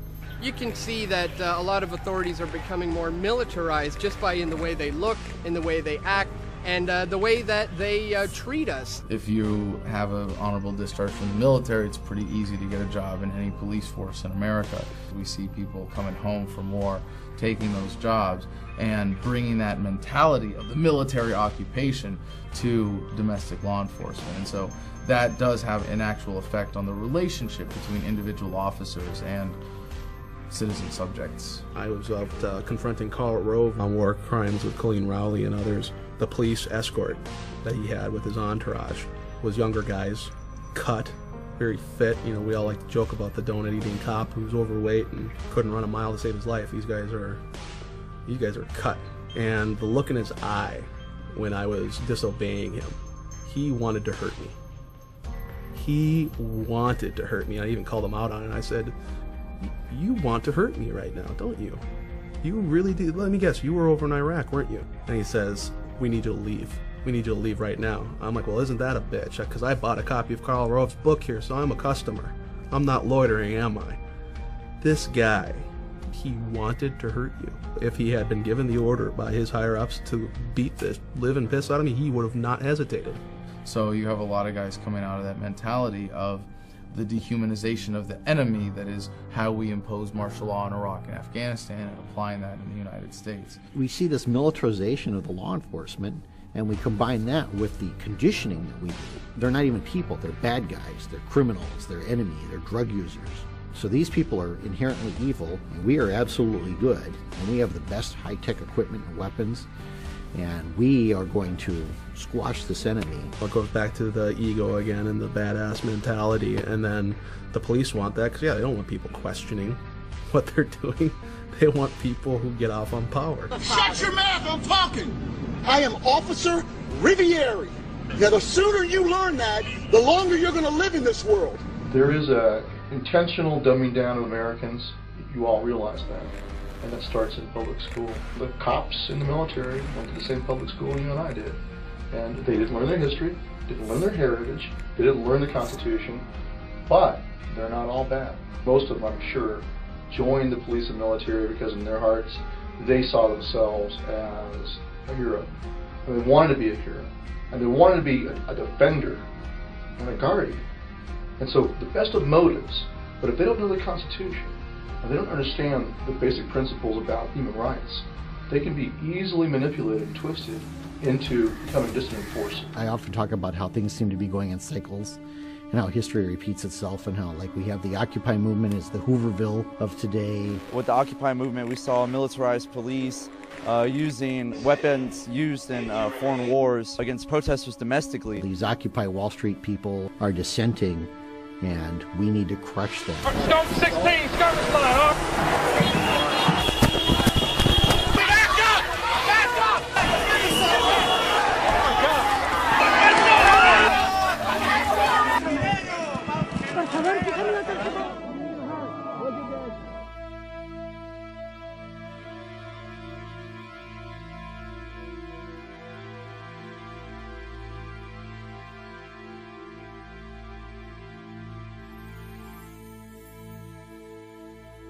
And you saw rows and rows and rows of militarized police, and they assemble and put their shields together and start beating their shields. Thump, thump, thump. It's psychological. It's designed to intimidate and create fear. I was just pleading to cops, please don't tear gas us. We're completely peaceful. No one's facilitating any aggression, and they just like tear gassed all of us. Kids and strollers were their moms, and people were actually trampling each other to try to get out.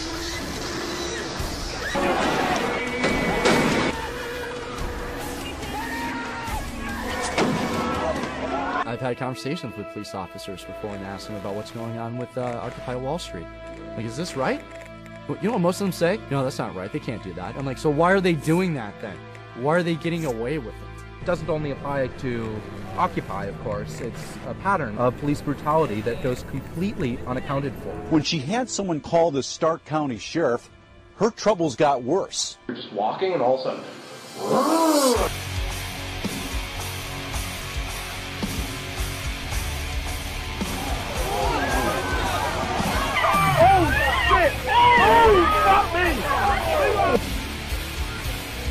Without a warrant, commandeered my vehicle, searched and seized my home.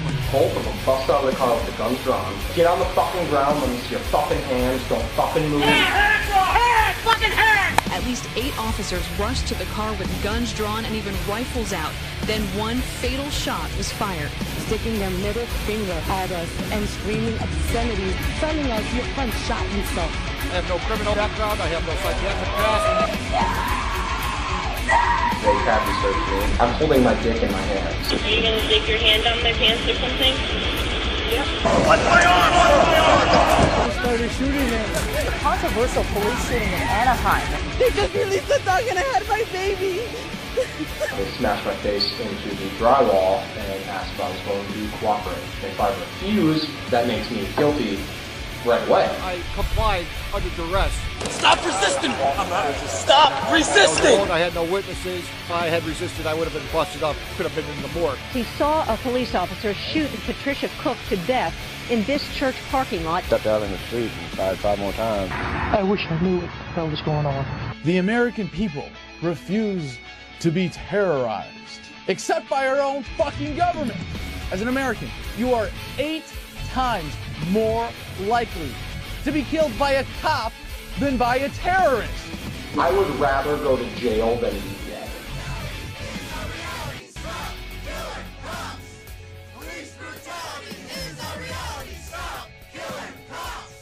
Corruption has always been there. You don't question it because the higher up you go within the police realms, it's kind of like the mafia. Well, they'll take care of you. You know, you never narc on a fellow officer. No charges have been filed. There was no jury. A judge was the sole decider. He says police videos like these should be used to protect police, not go after them. There wasn't going to be any investigation at that point.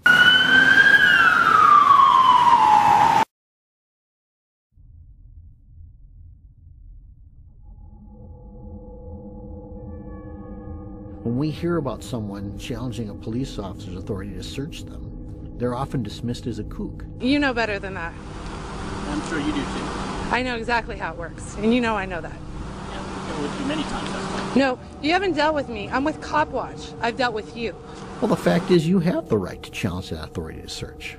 You have that right. But now you have state patrol and police officers saying, you don't have any rights. You can't question my authority. I told you to stop. Check in the window, you hear me? We've had police and law enforcement, we talk to them and confront them with facts about what's going on. They say, I don't know and I don't care.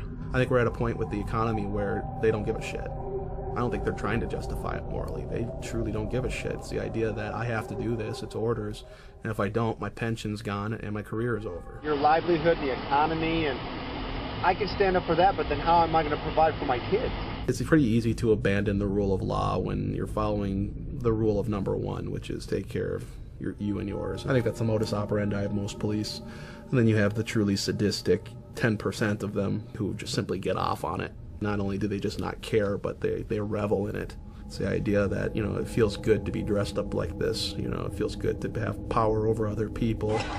There are, yes, sick police officers and individuals within government who get off on exerting authority unjustly and get off on violating your rights. But that's not the driving factor. That's a consequence of the scam that is government and of the statist paradigm.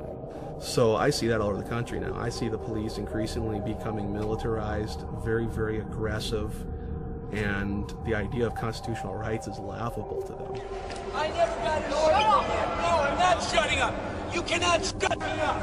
I know my rights. I don't give a shit. It's a First Amendment issue. I can take pictures. Doesn't matter. You get off my property. I need to see your ID. This is a police state. This is a police state. Greg Steffi and his wife Hope are accusing deputies of using excessive and outrageous force, an allegation the sheriff denies. It's just wrong that they do this to people. She called for help. She asked them for help, not for this. There are cops out there that are justifying it to themselves every day.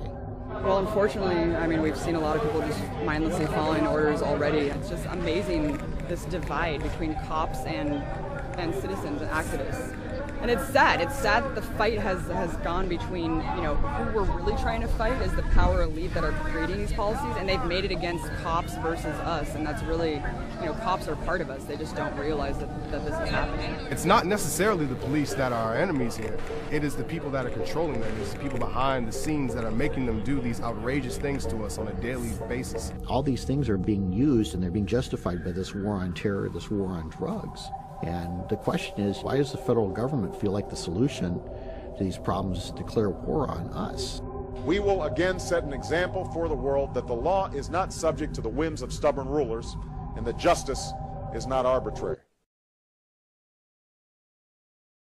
Shortly after 9/11, within a week or two, there was a bill brought to the floor that had been floating around the Congress for several years, but it never had enough support and they couldn't get it passed. But on after 9/11, they said, now is the time that we'll pass this wonderful bill that's going to protect the people, the Patriot Act. But if they had called that repeal the Fourth Amendment Act, maybe it wouldn't have passed so easily. There are no shortcuts to protecting America.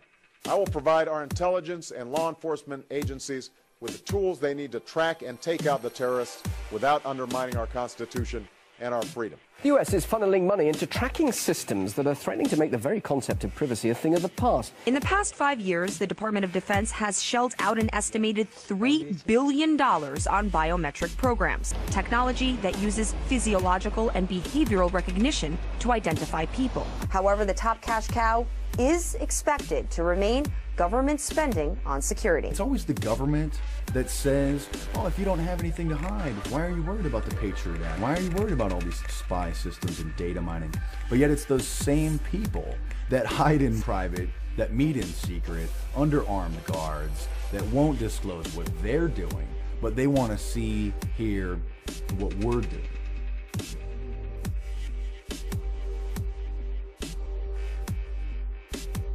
New televisions have cameras and microphones built in them, facial recognition scanners, audio, voice recognition. So that is an open video camera and an open mic in your living room, in your bedroom, that any sophisticated hacker or the government could and do tap into at any time. In New York City, they're implementing iris scanners. It's actually an app for the iPhone. Long-range fingerprint and iris scanning are reportedly also being explored for the U.S. toolbox of tracking. However, scientists are reportedly developing new technology aimed at identifying anyone from much greater distances. We are 5 years away in New York from zero privacy. They're trying to push through being able to take our blood now, too. Treat it like you're in a maximum security prison. People thought that drones were just in Afghanistan and in Iraq. Now they're in America. Now they're arming them. Now they're putting facial recognition scanners on the drones. The NYPD is mounting body scanners, like in the airports, to the back of patrol cars, and they're going to be scanning people as they drive up and down the streets. So the Supreme Court has already ruled that the NYPD wasn't allowed to use infrared technology to do the same thing. So now they're just trying a different flavor of radiation. When I worked in the agency, this was the day before gigantic amounts of computerization. Everyone had a 201 file. Everything we knew about a target would include any comments that people had made about you, anything we'd overheard about you, 5 or 6 files, each 2 or 3 inches thick. The amount of effort it took to go through something like that in paper format meant a good deal of the 20,000 employees in the CIA spent their time doing just that. In today's digital age, when you can go online and get 90% of a person's history just from open source, your life is not your own as far as the government goes. You can't have 100% security and also then have 100% privacy. We're going to have to make some choices. We see the globalists building a giant police state control grid and calling themselves technocrats. A technocrat is a group of dictators who use technology to control people. They can tap your phone, record conversations, go into your email, and they do on a daily basis. They just don't tell you because they don't have to. There can be warrantless wiretaps and warrantless searches on your digital information. There's stuff out there that will suck your hard drive in 10 seconds or less. It's no big deal. A system touted as a national security necessity is being used to build a database where the biometric identity of millions of Americans will be gathered and stored. It is of no dispute that who you're calling, when, how long you're talking, what you're buying, all the stuff that happens on your iPhone or smart device is being used. Now, at the time, there's no legal oversight as to what these fusion centers, as they're called, there's no oversight as to how they're going to use it, but it's there. So they're fusing databases, which is the concept of a fusion center, from driver's license, criminal databases, social networking they've added to that now. The CIA could care less about all these social media because it's not sort of objective reporting on people, but the people who really care about that are commercial entities. And they're leading the way on the science of extracting all this information and coming up with algorithms to explain this person believes this person believes that. Computer algorithms that they're using can track most people's habits and what they're going to do within a 94% accuracy rate. Google boasts about that. Of course, now the CIA has noticed that, all right? And all they simply have to do is buy a commercial off-the-shelf product to find the people they really want to find. So if I use my iPhone to purchase a product, it's flagged, it's under suspicion, I'm going on a list. That will be, tucked away for a later time. That means that people can collect it and then look at when they want to. And they may only want to when all of a sudden you say, hey, I object to this. And they go, oh, well, let's take a look and see what would make you object to that. Let's see why you don't like what we're doing to you. You haven't committed a crime yet, but the second that spectrum of crime shifts over to include whatever it is you are doing, they do know where you are. If you become a political enemy to somebody, or you have an ideology that people don't like, look, right now there's a war on raw milk in this country. So if I drink raw milk, then I'm going to become an enemy of some industry, the FDA or the USDA, and now I can be targeted politically. It's happened. People being targeted by the police state because of their political affiliations. People's children being taken away from them because they're critical of the government. If I go and try to find out something about you, and I have to do extraneous measures to do that, there should be no objection from you, because if you're not doing anything wrong, what have you got to hide?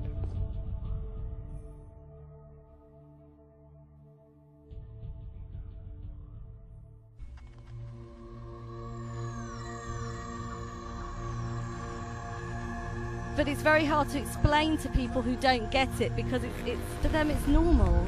They think it's just being open, and they live in a world of reality shows. They want their every little thought to be communicated. That's not an Orwellian dystopia, it's a Brave New World dystopia. It's a nightmare, but they don't know it, they're happy. So that's the worst of all, really. Like me? Yeah, like what? everything. Like what? Well, do you ever deposit or withdraw more than $1,000 in your bank account? Yeah. Okay, well, you get reported to the freaking Department of Homeland Security every time you do that. So what? Why should I worry about it? I'm a Verizon customer. I don't mind Verizon turning over records to the government. I don't think you're talking to terrorists. I know you're not. I know I'm not, so we don't have anything to worry about. Get an iPhone and you're good for life. For them, it's logical. If they want to see me going to the football game, fine, I don't care. But actually, they are slightly modifying their behavior, and they're less free as a result. The chilling effect is very strong, because when you are telling people that they're being spied on, I mean, the drones, for instance, this new element of drone surveillance, a lot of people say that they're just like, well, I have nothing to hide, so why should I care? That's not the point. The point is that when you have a tape recorder out on a table, you're not going to say the same things that you would before. You're not going to dissent as much. And that's the real suppression.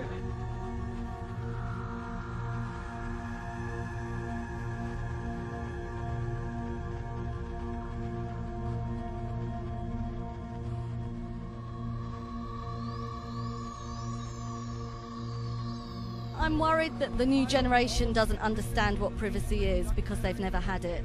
And because everything is about sharing. And I mean, we probably the last generation who knew what it was like to be unmonitored.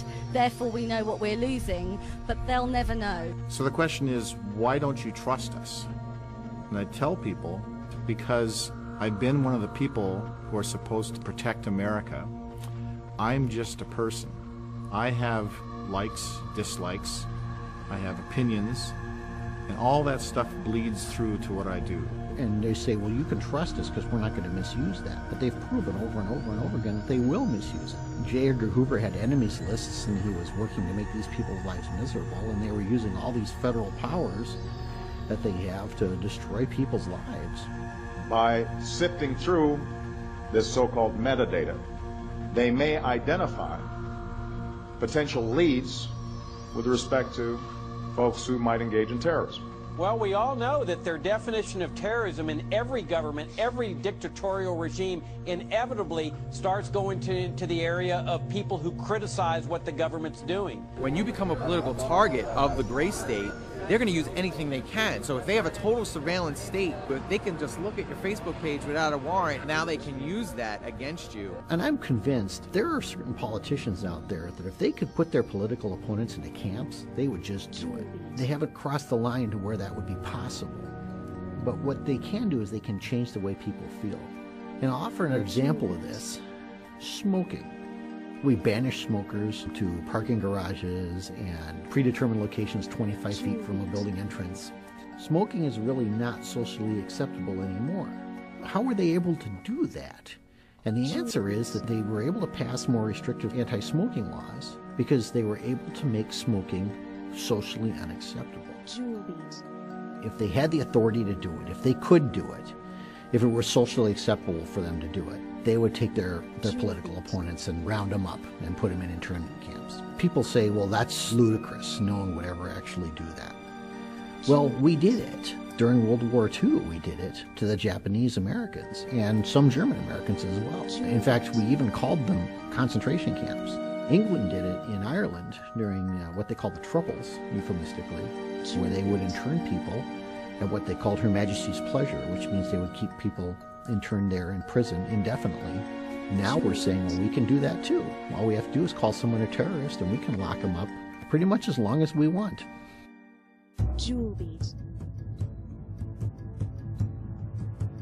What just got passed was the National Defense Authorization Act. What people don't realize, because it wasn't reporting in mainstream media, it completely finally put the nail in the coffin on the Constitution. When the Patriot Act was introduced after 9/11, its most draconian measures were not exercised right away publicly. It was much more private. Well, now with the passing of this new Senate bill, they're advertising it. They're saying it's here now. Have you heard of Posse Comitatus? You know that, right? Yeah, they mentioned that today, but I'm not familiar with it. It strictly prohibits and is very clear that the military is not to be used against American citizens, not to be active on American soil. They cannot arrest you. They cannot act with force within American soil. That's what the police is for. The Defense Authorization Act completely bypasses the Posse Comitatus Act, which is saying that the military can now act like the police force. Now they are one. There's no separation of power. Being military police, maybe don't feel like we're being used, because that's kind of our job too. Yeah, but not on U.S. soil, right? Actually, we're going to be certified as U.S. soil. Law enforcement? Everything they go through to be certified, we're going to be doing the same thing. It's almost like we'll be going through the academy like they did. What they're doing is turning the United States into Iraq, and that's really no exaggeration. The same legal structure that applies in Iraq under the laws of war is what they're claiming to be able to do here at home in the United States. There's no legal barriers anymore as far as they're concerned.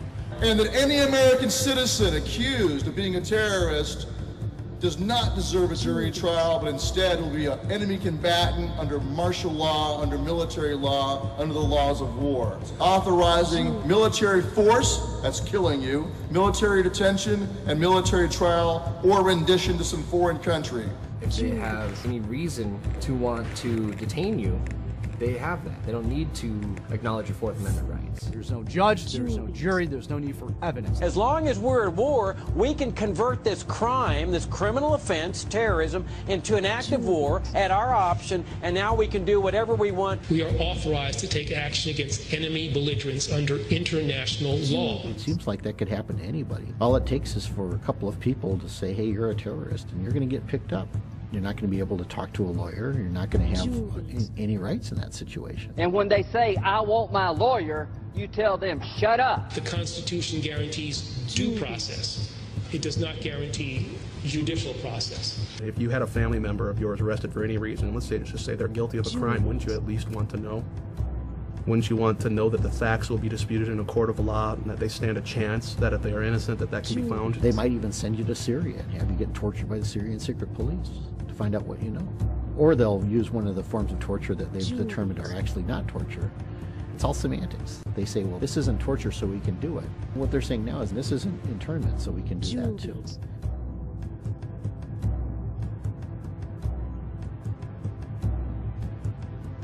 Juliet.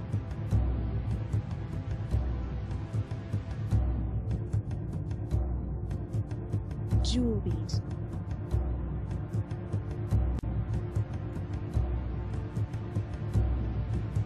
Juliet. I have two words for you. Predator drones. Juliet.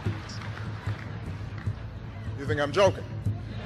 The Nobel Peace Prize winner has just announced and authorized that he has told the CIA that it can assassinate American citizens in violation of federal law and in violation of treaties to which the U.S. is a party.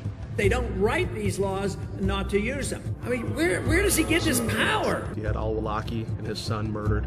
These were American citizens. Awlaki is a terrorist. Probably the most significant risk to the U.S. homeland. We certainly want to neutralize him. It's a huge change of presidential powers that has occurred because totally of right. It's totally constitutional. It's the one thing right to kill anybody without the due process of law and have a kill list. Are you kidding me? President Obama has used more targeted killings than the Bush administration ever did. This is a program that amounts to the executive branch saying, trust us. But when the president can kill whoever he wants, then he's not a president anymore. He's a king. His citizenship should no more serve as a shield than a sniper shooting down on an innocent crowd should be protected from a SWAT team. And these guys probably are bad dudes, and that's how it's used right now. But if you study history and you know that you allow this kind of abuse of power by the federal government, you undermine the rule of law, I fear what happens to us down the road. Germany, China, could only dream of what the United States just did. Because this just opens the floodgates for oppression and tyranny. The United States just 50, 60 years ago was the example of the world for freedom. Now you notice our criminal government never criticizes Russia or China anymore because they can't. And China passed its own NDAA and said, hey, we can arrest and kill people secretly too. Look, the Americans do it. It's just codifying into law that the United States Constitution and Bill of Rights are null and void. We don't care what your guys' intentions are. We know what this can be used for later on, you know, because there's a reason you don't chip away at liberties, because at some point you end up with a tyranny. The minute you stop fighting for that freedom, it's going to diminish and ultimately disappear. And once it's gone, we're not going to get it back. I got 3 kids! I want them to grow up with freedom! Don't you want your kids to have freedom? They're not going to have it! What I don't understand though is how come more people aren't awake to it when it's so blatantly obvious to so many of us. Is the conditioning really that pervasive? People who go along with the system, saying like, I will support the system, I will do it, I'm not going to question it, those are very naive people. God has ordained the police officers, in a sense, to restrain evil. We're to submit. As long as we submit to state authority, continue to yield our liberties, and modify our behavior to fit the mold of federal approval, this unlucky person being dragged away will not be us.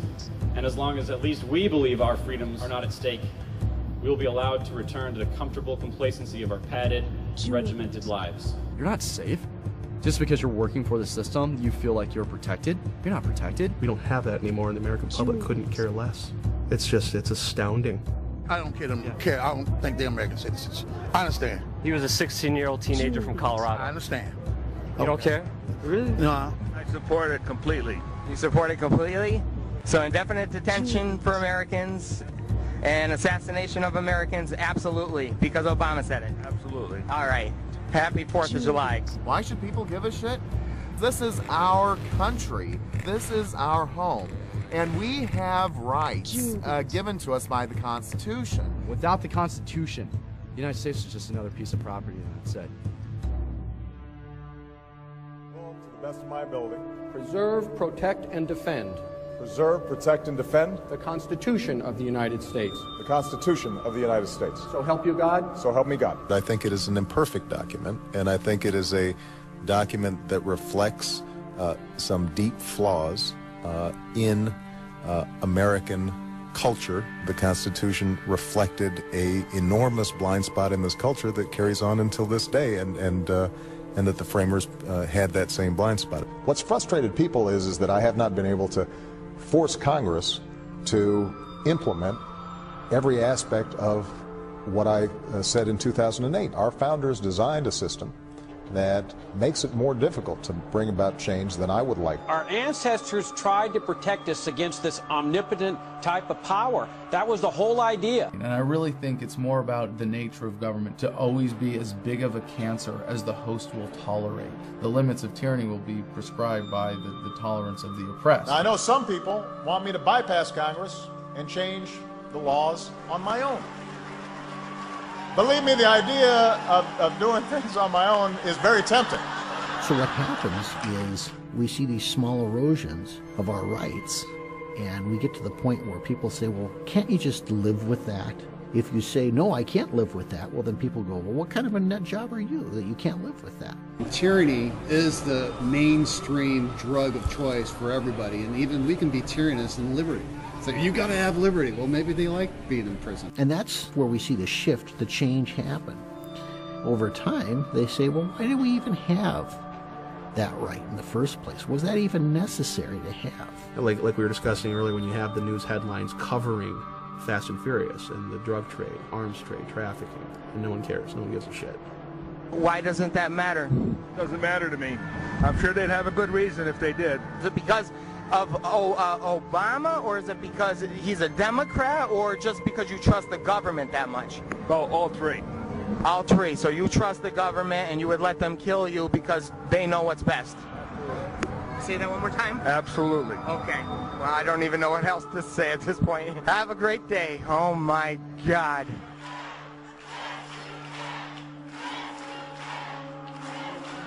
The gray state is inevitable. It's coming. Technically, it's already here. We want to urge you, today's Viper searches did not come from any particular threat. One TSA official says intelligence tells them they should be focusing on the highways as well as the airports. They also warn that terrorists are going to be striking at home, that terrorists now are going to be domestic. The menace of terrorism has mutated. Homegrown terrorism is one of my biggest concerns. It's happening in our own backyard. They're trying to indoctrinate us into a telltale society where we all think each other are suspect. They're recruiting truck drivers into the First Observer Highway Security Program to say something if they see something. Be responsible citizens, report that. Bottom line is this: if you see something suspicious, say something about it. Everybody should be aware of what's going on the road. Close to 1 million Americans signed up on this list saying that they will report their neighbors to the government. You have financial rewards if you spy on your neighbor. In some cases, you're required to. We can reference the story of the city in Vietnam. In one night, Viet Cong rolled in, rounded up 4,000 Vietnamese men, and had them all executed by the next morning. And the CIA just could not figure out how they did it. Well, the answer is they have a system of informers. And what are we being taught to do? If you see something suspicious in the parking lot or in the store, say something immediately. Report suspicious activity to your local police or sheriff. Well, what's suspicious activity? Again, in this sort of Orwellian nightmare we're descending into, people are not engaging in critical thinking skills, so suspicious activity is intentionally vague because, hell, to different people, anything's going to be suspicious. It's wrong to carry a gun, and that if you have information about people who are carrying guns, you've got to share that. Thank you for doing your part to help keep our hometowns safe.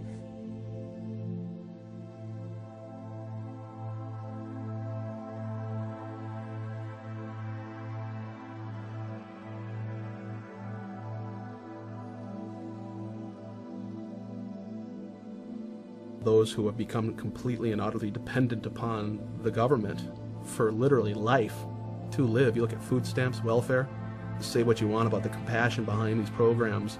The fact of the matter is you're creating dependency. And so it's going to be very easy to turn the masses on these groups of people who are independent. These militias, generally, these are people who know how to provide for themselves. They're survivalists. They're people who know how to live off of the land. We can't have that. We don't want other people learning to become independent. So the powers that be want to discourage you from learning about self-sufficiency and independence and be fearful of these groups that are. They want to attach to us these labels and social stigmas so that the general public is going to look at, I don't want to have anything to do with that. And you see folks waving tea bags around. The threat these groups pose is evolving. We see these people being portrayed as being on the fringe, unstable, or even dangerous. And what we're doing is we're making the dissent socially unacceptable. There's going to be small pockets of resistance as the economy gets worse. You're going to have more and more militias gaining credibility in numbers. It is imperative that they demonize these groups, create fear. These people are terrorists. It's basic psychology. You dehumanize your enemy and you make them a threat.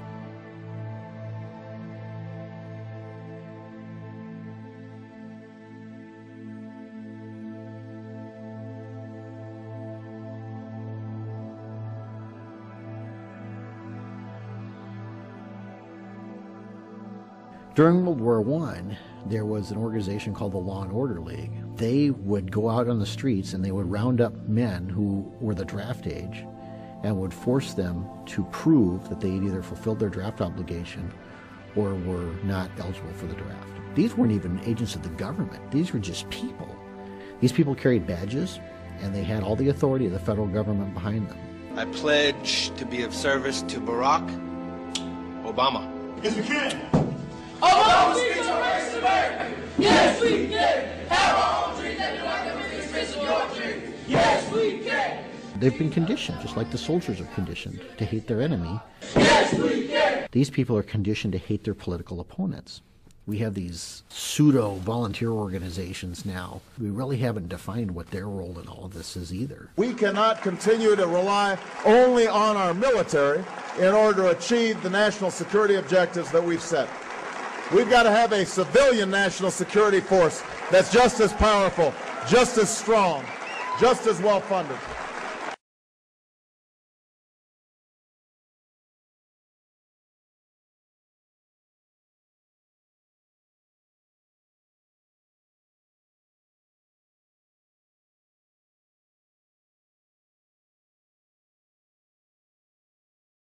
Now we begin to appreciate the magnitude of our opposition. This is not an obsolete single tyrant thousands of miles away who threatens everyone's freedom publicly, but a convoluted mess of legislation and social evolution whose enforcers believe that they are working in the best interest of all and whose ranks are filled by our own friends and neighbors. They say revolutions are won by the 3%, and that may be true. But the gray state, the real gray state, is the 97% who will not have their entitlements threatened by a minority. And at the first sign that these government subsidies will end, will finally act to betray us.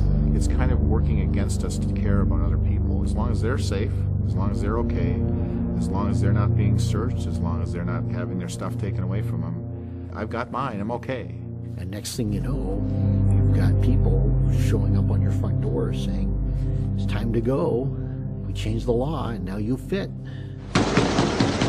Police department, anyone move! What we have now is the illusion of a free republic. It's called incrementalization. Hitler did not have the Jews rounded up into camps overnight. It was step by step. First they had to show their papers everywhere they went. Then they needed tattoos. Then they needed to relocate to labor camps. Then they were exterminated. To say that these things couldn't happen, which you hear all the time, oh, that couldn't happen, this is America. Who the hell are you? What, because you're American, it makes you somehow different from the rest of the world? It is not unfathomable to believe that human nature is about only a few things: power and control. When they start rounding us up later, it'll be a lot easier for the public to consume that.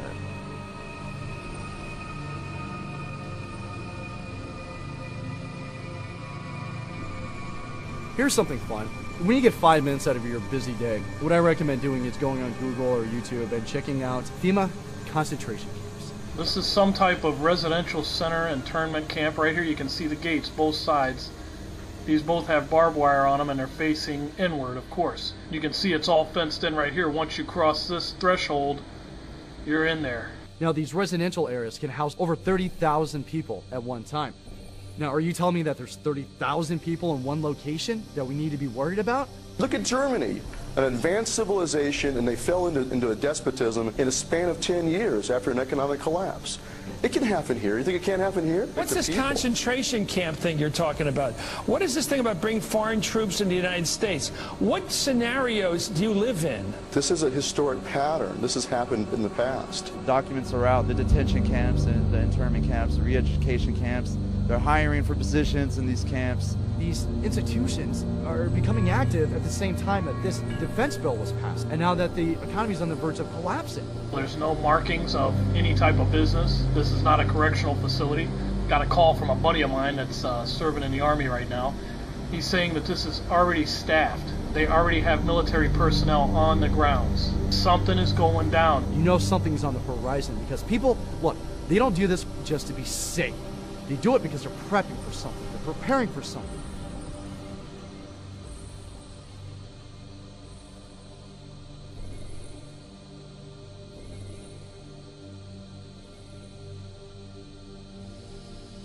They are prepping for an economic collapse, the likes of which no generation has seen in hundreds of years.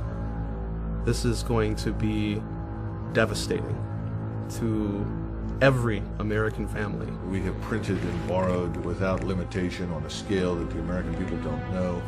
In so doing, we have destroyed the value of our currency and our property. All of these things are going to come together. It's kind of a perfect storm. We are already in the abyss, and our empire is unfolding right now. Our monetary empire is unfolding before our very eyes. People say, when's it going to happen? When's it going to happen?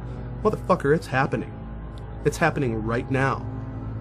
It's happening right now. And what you see happening already in the markets is a reflection of the recognition that we are tied to what's happening in the Eurozone. We've already shipped trillions of dollars over to the European Central Bank in the hopes that they could postpone this inevitable collapse. We are about to plunge headfirst into the third world, the prosperity you and I grew up with, the cheap access to food, clothing, fuel.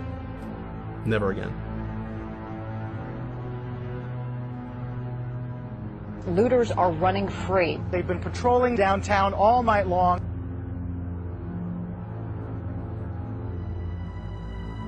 If I could offer anyone advice, get out of the cities. There'll be rioting, there'll be police going door to door, gun confiscations, bread lines. You wouldn't want to be in an urban environment if there was some sort of societal collapse. We have 48 million people on food stamps right now. So when the economy collapses, literally millions, tens of millions of people dependent upon that system. They know nothing else. All these people are going to be looking for resources. If you have resources they don't have, there are people that are going to feel entitled to try and take them. People surrounded the car. They dragged the driver out and beat him bloody. I had some friends that served with me in the Army who were Cobra pilots, and then they ended up flying Hueys and other aircraft in the Air National Guard during Katrina, and they told me that The whole experience was terrible. People on the ground in New Orleans shot at them. They said it was reminiscent of Somalia. Their lives in extreme danger tonight. Oh my goodness. There's a theory that applies to disasters. It also applies to personal survival, and that's what we call the yo-yo theory. Y-O, Y-O. You're on your own. And if you don't know how to farm and produce food for yourself, to sow and reap, harvest, game over. You have been taught purposely not to have those skills. A guy who's originally an accountant can't provide for his family, can't defend his family, can't do anything. He's helpless, he's bleeding. Somebody help me, God damn it. And the government steps in. Here's our solution. When you got a problem, you call the National Guard. They're the nation's 911. Overnight, police in New Orleans enforced a dusk-to-dawn curfew. The police and National Guard going street by street, instructions to disarm anyone inside. We'll take all weapons. Los Angeles, Philadelphia, New York, Baltimore, Washington, Chicago. Those are the areas where I would see the military being deployed. A future where the federal government literally controls distribution of power, food, water, is only one sort of widespread disaster away. You look at Hurricane Katrina. They turned the Superdome in New Orleans into a giant FEMA camp, and they didn't get water out there for 5 days. You really think their job is to feed you and protect you? That's not what FEMA exists for. They exist for management, federal emergency management. And there's no better way to manage you than by controlling food. Then they kind of decide who's hungry and who's not. And again, I think they'll do whatever they can to exercise restraint, but it depends on what they encounter. Smash it!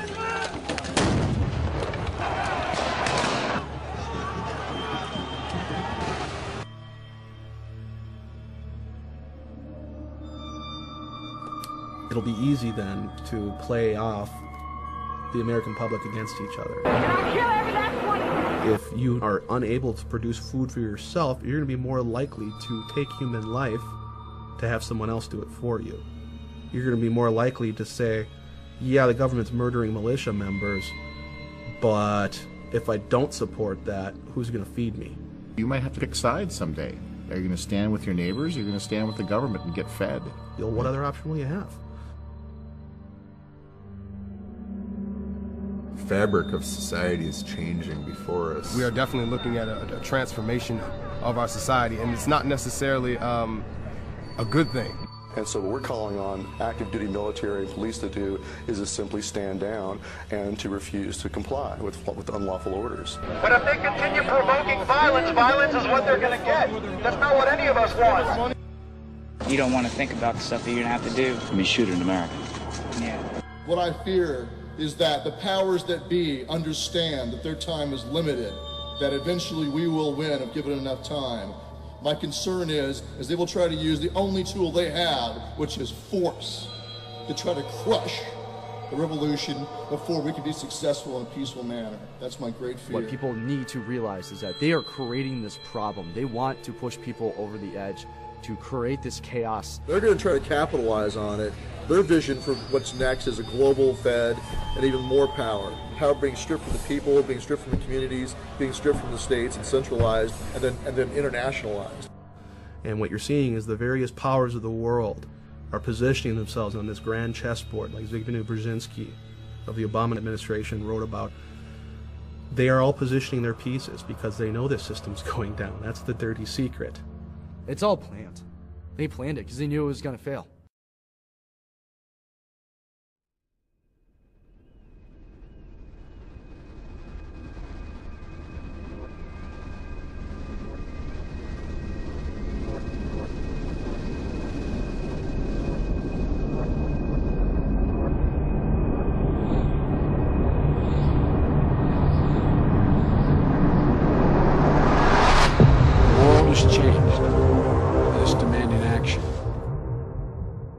The United Nations should play an essential role in stabilizing world population. You look at the people who are controlling or pulling the strings. The Honorable Henry A. Kissinger. The actual controlling people of the world and the globe and how they perceive humanity. It's disturbing and it's also psychotic because these people don't care about human rights. These people don't care about human liberties or freedom. They treat you as a number. This is, in all the globalist documents, their whole program is absolute war against humanity, a final revolution against everything good, a scientific dictatorship. They don't really care whether you have liberties or not, except in terms of how much it allows them to exploit you. The negative impact of population growth on all of our planetary ecosystems is becoming appallingly evident. They could care less of what happens to you.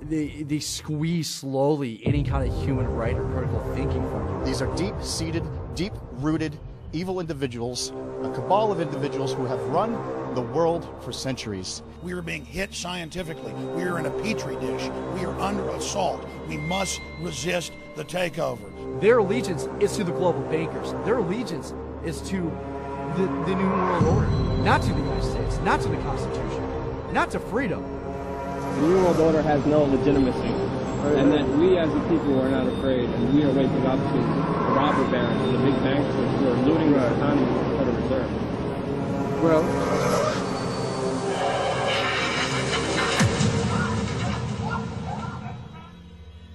If we decide to be sedated consumers in perpetuity and to effectively adopt the title of sheeple, then yes, I guess the Republic as we know it could go out of existence. And within the next 20 or 30 years, we'll look at something like Brazil. Tens of millions of people living in poverty, with a very few people at the top controlling most of the capital and dictating the lives of everyone else. We have become decadent. We've become proud. We've become arrogant. And worst of all, we have abandoned our Bill of Rights. We've let them take it. If we allow democracy through negligence and carelessness and the crude ambition for money, power and glory of politicians to be handed away, as we already have in Britain, to a supranational entity which we do not elect and cannot control, then you become just another police state. The freedom of the people will no longer be guaranteed by their own voice and their own vote. There will be an increasing gulf fixed between the governing class, which will wield all realistic power, and the governed, who will wield none. We'll be right back to square one, and all the work of your founding fathers will have been carelessly set at naught by the very people to whom you have entrusted the defense of that Constitution against all comers. You are violating the most sacred oath you have taken. You are listening and obeying orders from tyrants who are taking their orders from the big banksters. Understand what you're doing here today will play effect throughout history.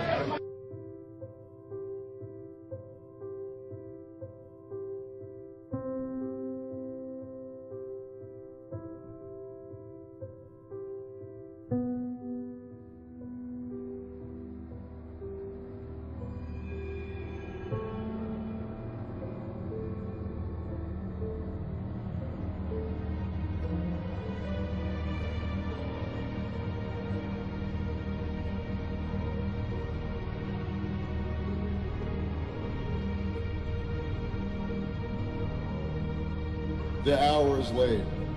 We are forced to choose right now between 1774 America or 1934 Germany.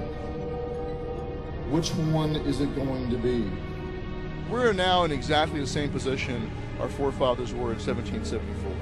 Almost a mirror reflection. King George, until the fighting started, did not claim the power to order colonists murdered. But your president now claims the authority to use drone strikes or anything else against you. It's even worse than what King George claimed the power to do. They are asserting the power to treat you, the American people, exactly the same as an occupied, conquered enemy nation. What is that? It's treason!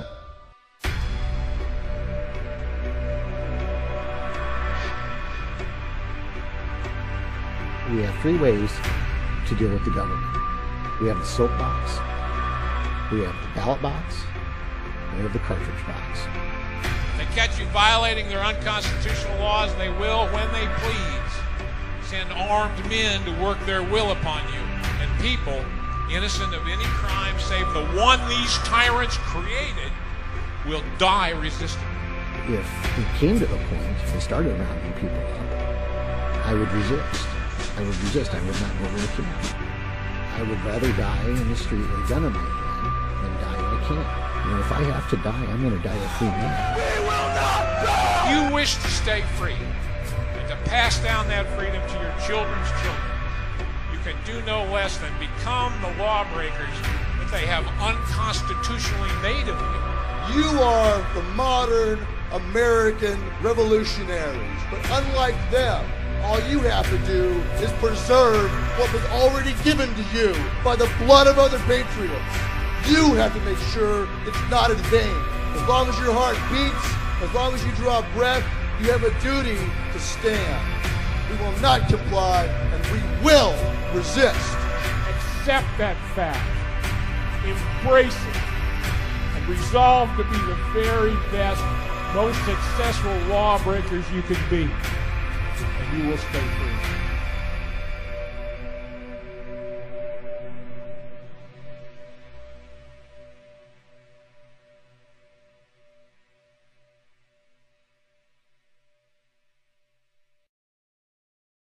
When does the info war turn into the shooting war?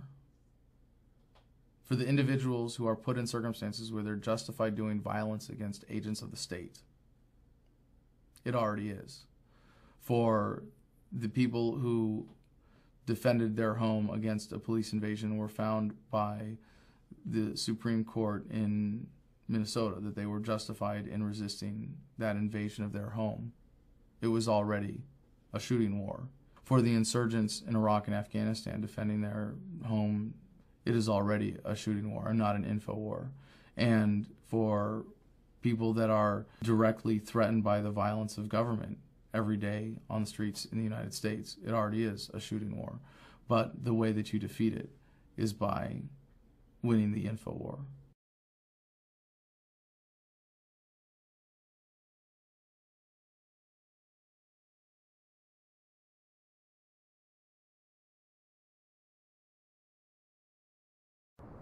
The thing you have to remember is the task that we have before us today is a task that's never been attempted before in history successfully. No republic, once it's gone corrupt and long in the tooth, has ever been resuscitated. Ever. Look at history. I pray every day that we can revive this republic. I don't know it's possible. It's up to the determined minority to make it happen, to shape history. I have my doubts. I do. But I know that we have to try.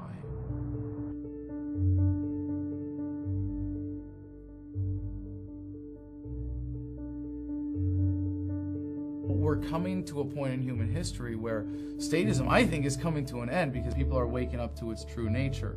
Human productivity, prosperity, that the government can never stop, is going to empower us to see past the paradigm of statism. It's a message of empowerment. It's a message of celebrating the divinity in every human being, the inalienable rights that we all enjoy. I could come down to the conclusion very simply, freedom is popular. People, it's not my message, it's a message of America.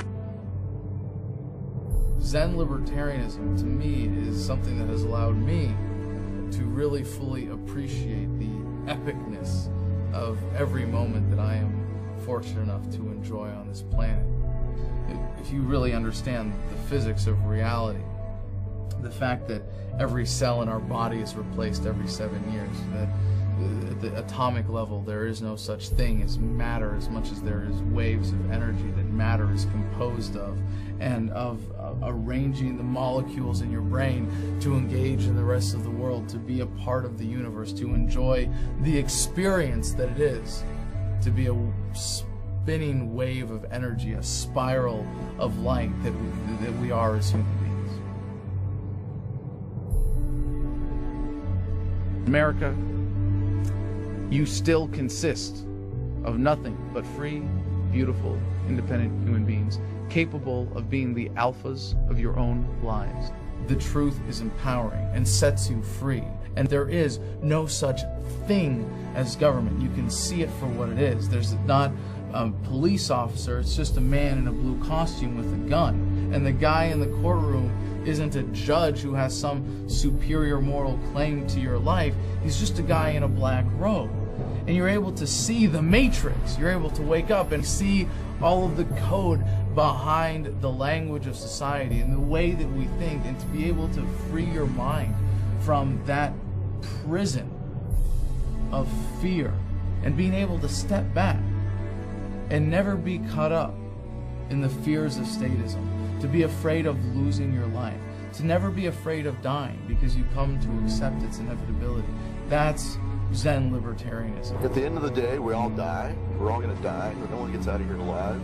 And so what counts is what we do and who we are.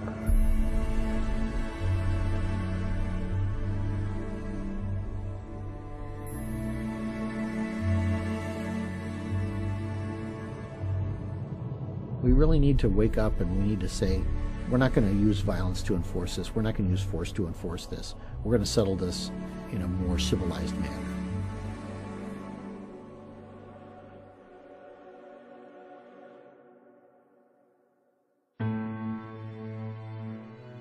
There isn't much chance of avoiding the quote-unquote hard landing that we've been discussing. It is a precipice that some states have already plunged over, and that the federal government threatens to follow. What can you do about it? It's the same thing that's been going on since the beginning of time. We have no power. That's the other lie. The other lie is that these systems can't be wrecked. They can be wrecked simply by an individual saying no. Let's be a man in America and a woman. All we gotta do is stand up and say no. There will always be somebody who wants to be free and is willing to fight to defend that. Human beings need to be free in order to achieve their full potential. Love is the core of this second American Revolution. We do have the power. It would be startlingly easy to reverse all of this, is what people do not generally understand. The elites in every case always believe they are invincible, and they never, ever are. Regimes always fail, and it's only a matter of time before everything comes crumbling down and a new beginning happens. Freedom and being free will always be there. All we have to do is essentially refuse to play ball. You get enough people to do that and just refuse to go along. It doesn't involve a bloody revolution. And in fact, for this one to really truly be unique from revolutions in the past, it has to be that way. And that's it. And it's up to us, guys. This is no joke. Tyranny is the old idea. It's over and done with. We don't need more tyranny. Change this country, go back to our roots, decide that we want to live in a free country and not in a country rapidly drifting toward totalitarianism. We need to reverse the course. I want you to imagine this. Imagine if every single soldier, sailor, airman, and Marine understood what you understand, knew what you know, felt what you feel about freedom. Imagine if they had that conviction in their hearts and in their minds and in their souls to be a warrior for liberty. Would you fear them anymore? I'm letting go and releasing this medal because love is the most powerful force that we can employ as human beings on this planet. I don't want us to suffer this again, and I don't want our children to suffer this again. So I'm giving these back. And it's been said that you should never doubt that a small group of people who have firm convictions can change the world, because that's the only way it's ever happened before. It's a bright time, it's a hopeful time. I'm looking forward to seeing what happens because they are on the run. You know, we're on the march and the empire is on the run. One drop of truth, as you know, is an antidote to an entire bucket of bull. But once your eyes are open, that's it. You're taking the red pill, and from that moment on, you are lost to the elites. They no longer have any power over your mind. Ideas spread, they can't stop them. An idea whose time has come cannot be stopped by any army or any government. In terms of resistance, Say no every chance you get. Every chance you get, say no.